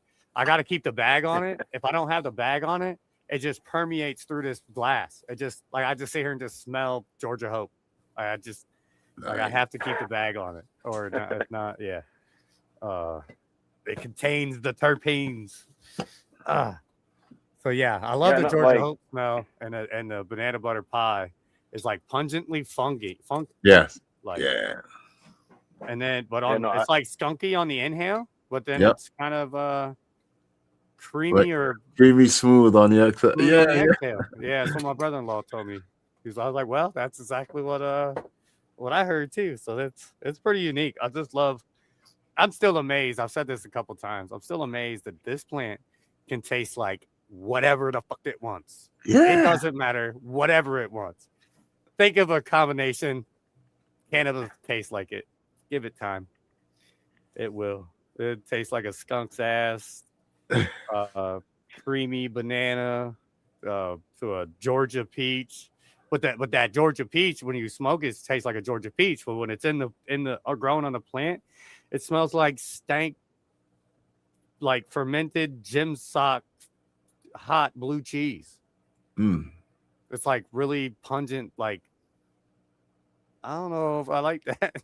But then when you smoke it, it's completely different. Then, yeah, two total different profiles. It just amazes me. I don't think you'll ever find a plant that'll do it. Not another one. There's no other plant out there that can do that. You know what I mean? Yeah, I remember like 30 years ago when I first tried blueberry, like, this is like real blueberry, and like we were all convinced that the only way that this was possible was like that the guy was just like throwing fucking blueberries and blueberry juice and feeding it blueberry shit in the pot. Like they're like, this isn't like, how does this weed taste like and smells like blueberry? Like it did. It just did. I was just like, this is because everything back then was just like, it was either garbage freaking brown weed or it was fucking, it was like fucking fire dank, but it was all dank, it was all stank, it wasn't, there wasn't like fruity, like that did not exist back then. And then like that piney blueberry came around and it was just, there was pine, but fruit, no, like that didn't exist. Like, and then like this blueberry came around, like, and like, but when we had it, there was like, there's no way, like, this is like this is natural, like somebody is like doing something to this weed, like, because this was like the early 90s before the internet. We had no idea about genetic. Like everything we knew was through High Times magazine. Like, and we weren't even old enough to purchase them. So we had to like sit in the gas station and read the motherfucker if you really wanted to. Like I don't know. It's amazing, and I want to know what came first. What flavor came first? Cannabis plant Fruity Pebbles or the cereal Fruity Pebbles? Because if the cereal came first, then how did the plant know to taste like Fruity Pebbles? Or was somebody, ooh, that tastes good. We'll make that taste like a cereal. Which one happened? Because I think the latter actually is more plausible than some cannabis being like, I just taste like a Fruity Pebble today. Like it's not something natural you find in the environment that it would need to taste like. You know what I mean? Just mind-boggling. I can't wrap my head around it. It's amazing. There's so much more that we need to learn about this plant. It's sentient. It knows what it's doing. It for sure. It has to. How does it not? I don't know. I think I'm high. Might be a little stoned. What are you gonna do?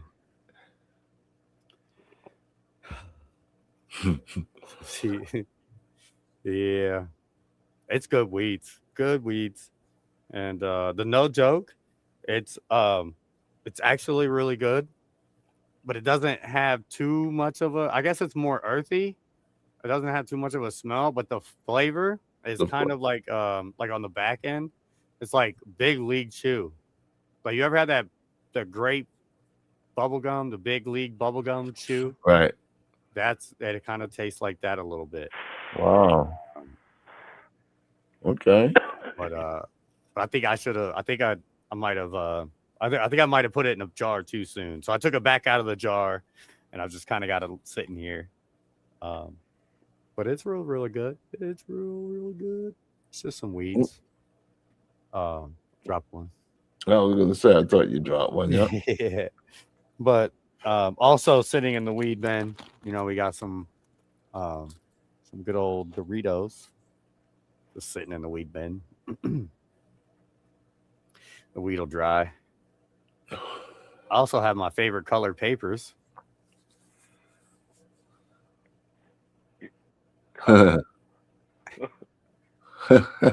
Oh man, that's a trip. Oh no. That's got to be a fucking trip. Yeah, they're crazy to roll with. I hate those fucking things. I saw you shake your head immediately. That's my favorite color. So Oh, transparent. God. What color? You know exactly what you're gonna get. No mystery. Yeah, right, GI. That's some sorcery shit.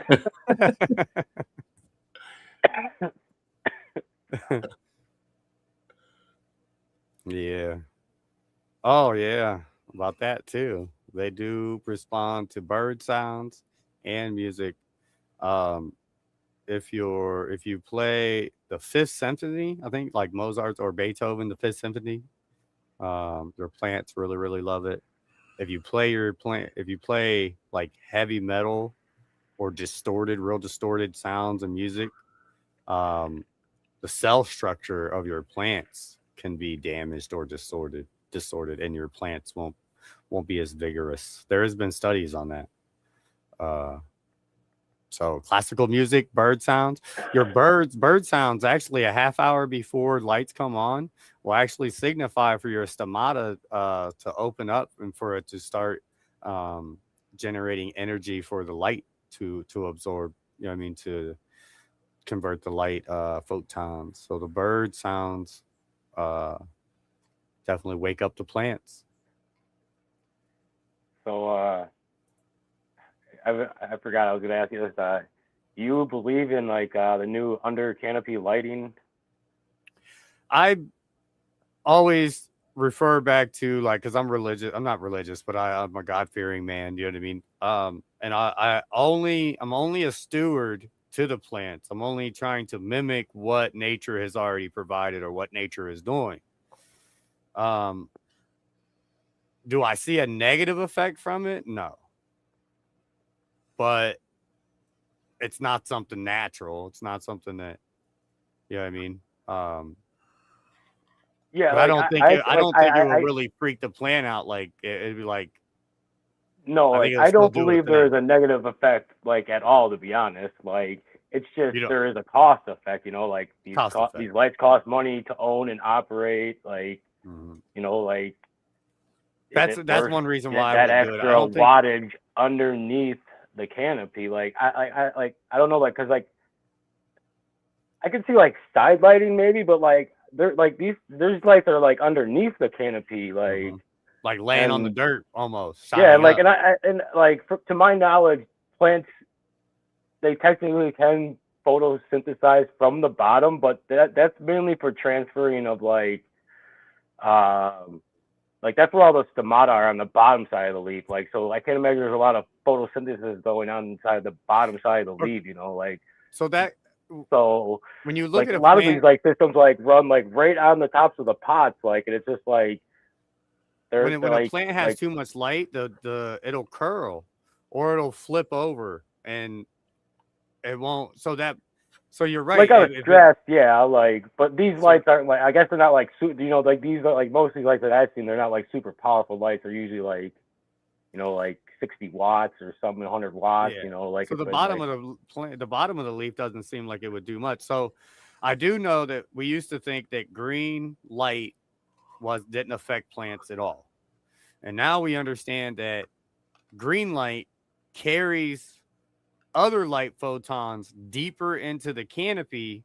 So blue and red light can actually penetrate farther in a canopy um, with green.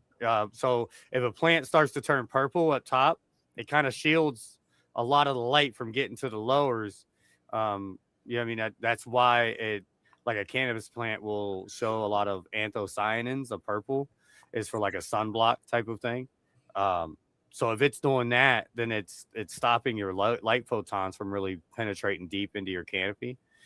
which we don't really have that problem with the lights, the LEDs that we have. But yeah, your green leaves or the green from the light, you know what I mean, will pull it down. So if you just have it defoliated, and the light can get down there to your lowers, I don't see it being a significant enough yield increase for me to pay the more power that it would take for, like, just take all those lights and that power and that wattage and make a 3x3 tent and put you another plant in there. Why don't you just go ahead and get you another 2 to 3 ounces per cycle that way? Right. And now you get top buds. Just larf, you know what I mean? I don't see why you should try to make your larf better. You know what I mean? Like you said, that's a lot of power. That's a lot of wattage that you're adding underneath your plants. Why don't you just add another tent? Right. Yeah. Yeah, and just get 8 more colas. You know what I mean? So that's my personal opinion. I don't right now I don't see how it would help my situation. Yeah, no, I just feel like people are just like, oh man, but I make, like all the weeds like smokable. It's just like, normally I'm cutting that weed off anyways, and now you're gonna try and tell me if I put lights down there that it's gonna be smokable. Like I'm just not. Well, I mean, it's all smokable, okay, but I'm like, is it gonna go through my trim bowl? Because if it doesn't go through my trim bowl, it's not smokable because I don't hand trim my weed anymore. Like, Yeah. So it all goes through the trim bowl. Like I get sick of like bucking this shit half the time. Like so I wait till it's like extra dry where I can literally just like I don't even have to get up to buck this shit. So I still don't believe that that little like wattage of that light down there is gonna like make all the like the plant, like even if it has the light, it only has so much energy to like consume. Like you're not just gonna get like more out of the plant by adding more light. Like I don't know, like. I mean, from my experience, at least, yeah, I don't. The best way, is like to maximize the space, the horizontal space you have, with rod nets and stuff, and if you do that properly, you only got, you're gonna have a foot of flower, but it's gonna be a foot of flower. There is right. no larf, like that's all, shit that will, go through a trim bowl and not get shredded, and. I had a skunk number 1. I had grown it for like 2 or 3 months. I ended up cutting the top of it off. I did it with the Northern Lights number 5 also, but the skunk number 1, it was one plant in a 4x4 in my 100-gallon soil, and I got 30 ounces and 8 grams off of that. That was the most harvest I got out of a 4x4. It was 1 pound 3/4 of a pound and 8 grams, and that was phenomenal. And all the buds was just good buds, all of them. It was great. It was it was the best harvest that I had, but it was also the most disappointing harvest that I had too, because that's when I learned that the skunky skunk, the real skunk smell, because I bought that skunk number 1 thinking I had the shit. I had the one. I had the one from Skunk Man Sam. Yeah, I mean, I had the one that he bred sweetness into with Acapulco Gold, and he bred out the skunk smell. Which I think should have been called a different cultivar, in my opinion. But, once you take 2 cultivars and you breed them, to come out with something that's something new. But I digress. So, yeah, I bought skunk number 1, and it wasn't. It was Pepe Le Pew. It was a sweet skunk. But it wasn't. Just wasn't. Yeah, no, because I mean, even say the seeds that exist today that are they all derive from Mel Frank. I know Todd McCormick has some, and I'm sure Mel Frank has given some away to some other people. But those ones, they're burnt tires is what they are. Like I've growing hundreds of them, literally hundreds of them, because I knew what they were, and I was allegedly, but then. Like that's what that's they were from Sam Skunkman, but they failed to mention that they were an Acapulco cross that nobody really ever mentioned, that it wasn't like his original Skunk 1 that he bred. It was, but he was calling it Skunk 1 apparently. I don't know all right, what the deal is, but there was, I I don't could know. direct you to the podcast. It's on Bubble Man's World. It's the November before Skunk Man passed away. November, October or so, he passed away. I think it was Who's November it with? 25th of 2025, I think. But it was like November or so. It was on Bubble Man's World, and there was Sam Skunkman's on there. Skunk Man Sam was on his panel at the time, and there was a bunch of us in chat asking about it, and they finally had kind of took notice of the chat and was like, all right, well here's what happened, and he said that because his clients was getting busted, he had bred out the skunk smell, but he kept all the other attributes of the skunk brand, right? The euphoria, the flavor, I mean, the how the buds looked or whatever, the bud structure. He kept, as much as he could of the plant. Yeah, But he no, had it definitely looks like skunk. Like, I yeah. mean, He it said looks there's like no way he could have the known. 91 or the 88 High Times cover. Like, it looks like the Yeah, cup he winner. said there's like, no it way does. anybody could have known that smell could have been so iconic 30 years later. At the time, people was getting busted and people wasn't liking it. It probably wouldn't be iconic today if he didn't, like, if it wouldn't have kept on being like a seed that people sought after, I guess. I don't know. I think it's just a lost genetic.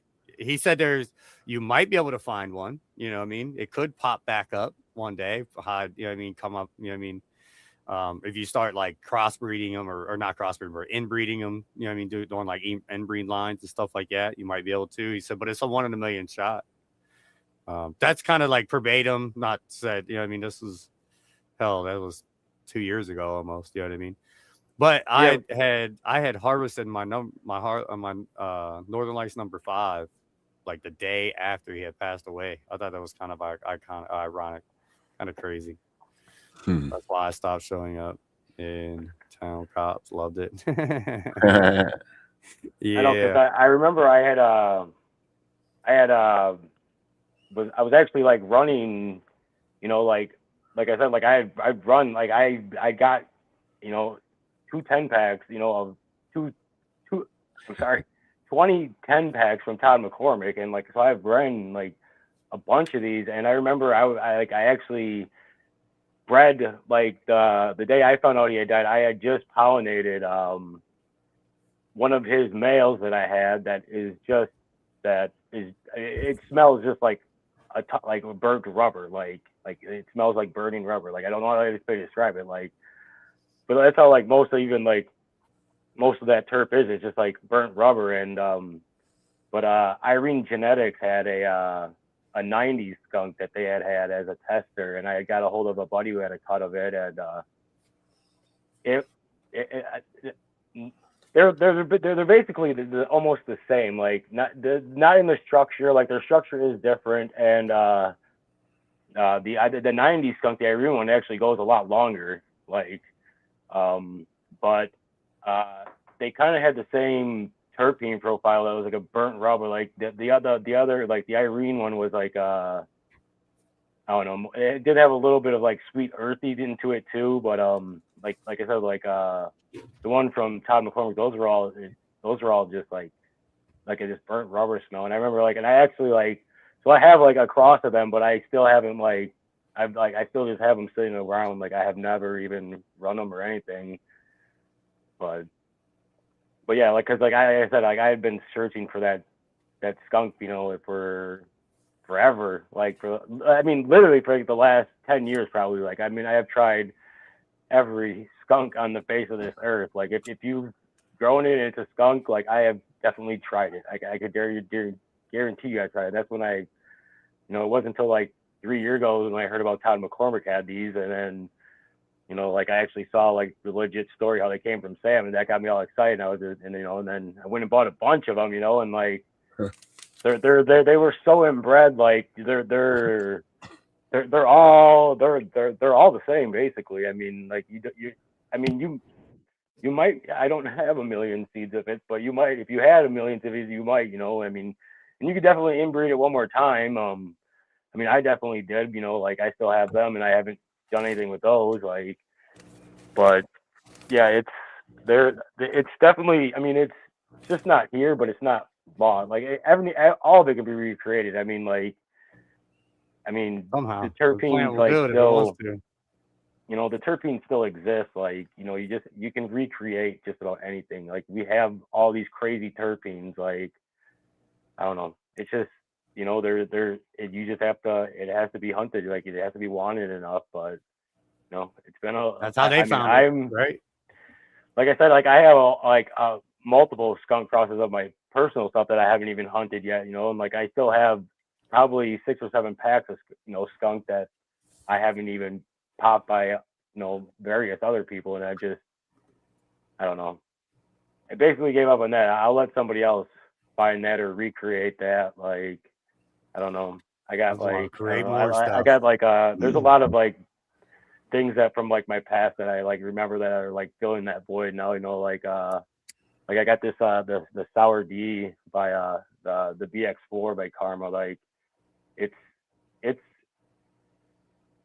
it's not like the extreme terp that I remember, but it's the exact terp I remember. But I just remember it more pungently, like, but like, honestly, like, but I don't know. It is it's the best reputation I have. I mean, like Cali Genetics are Cali Connection. They have a nice sour D too. Like, theirs and Karma D, they have some really good sour D, and like those are the ones that I was growing the last for a while. But so like 808 did, like they got some weird chem crosses that I had to get because I've been looking for chem for a while. But there's so they had like a dog patch chem, which is like a 91 like chem dog cross with like the chem dog like B or something, and then they actually crossed that with like somebody else's chem dog. Like, I because I think I mean, have like Chem Dog in my arsenal in my stuff in my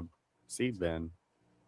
yeah, I mean, like But, like there's a lot of people who have this plant like labeled chem dog, but that's another one that is like hard to find, because that was like that came from a bag seed, and Hi, it was Fred. they had that, even the guy who from my knowledge, the guy who created himself, he had like 3 or 4 different phenos that he was like personally working with, and he was giving these phenos, I mean, in your area too, like it comes from the Indiana, Ohio area, like and yeah, like, so I mean it's from what I like, I mean at some parts of still in the Appalachian Mountains, like that shit could still be up in there, like real Yeah. cuts of that shit, like easily. I mean, but I mean, you're never gonna see that 10 miles away from there, I would imagine. But Oh shit! All right. Well, we are past the 9 o'clock hour. oh shit. I definitely appreciate everybody that was here that hung out. I appreciate anybody that has watched this after it's a VOD. If you have made it this far, please subscribe to the channel. Anybody here that is not subscribed, I think I'm real close to 500. Um, Oh yeah, let's go. let's see. I don't know if I can get to it. 469. I'm at 469. So I was at 468. So somebody subscribed during the show. Really appreciate it. Thank you, Chaotic Rage, for being here. Thank you, Rock Sorry about Solo. being late. Yeah, Oh it's man, fine. It's fine. That's time what I change, figured. man. I figured it was due to the time change. And then Yeah. Oh all yeah, I'm my stuff. sluggish all At least it day. wasn't an hour late. It was only 5 minutes. Yeah. Yeah. Well, yeah, we had an awesome show. I really appreciate everybody in chat. John Lindsay, always here. First to show up, last to leave. I really appreciate it. Galaxy Rod, everybody that Yeah, was here. John, GI, Galaxy, Catherine, TJ. I ain't seen him GI in a while. Genetics, But yeah, Catherine. definitely. And I put some links in the chat. Let's see. I got Chaotic. If you want to follow me, go to the pinned comment. I got my links up there. I should have this in the what you call it, the box down below, but I don't know how to do that yet. So I got to learn how to make a preset. And We'll figure that out. But yeah, definitely follow Oh yeah, that's simple. Instagram and their YouTube. I don't know, Chaotic. You don't have a you don't put too many videos out just yet. No, I don't. I don't make content. Like I literally have like content on like a Trimbo just because like some guys on Discord were asking me about it, so I just made video. Like, and I can't upload that big of a video on Discord, so I was just like, here, I'll post that on YouTube for Around you me guys. too. Heck yeah, that's what's up. I love making content. I got 2 YouTubes, and it's way too much with a full-time job. So I'm cutting it down. This one here will have some shorts, not very many shorts. It'll probably have some like 8-minute videos when I start to do my outside. But if you want to see my inside grow is mainly going to be on Dr. Dank Nug Show Monday night, 7 p.m. Eastern Standard Time, or Garden Cultivation Network at 9 p.m. on a Friday night, Eastern Standard Time. I try to get there. I haven't been there in a couple weeks, but definitely the links are in the chat. But yeah, until next time, I really appreciate it. Thank y'all for being up here on panel with me. The Yes, chat was sir. super awesome. Bye, Ooh. friends. Hell yeah, Bye, friends. Thanks for coming, guys. Peace. Bye.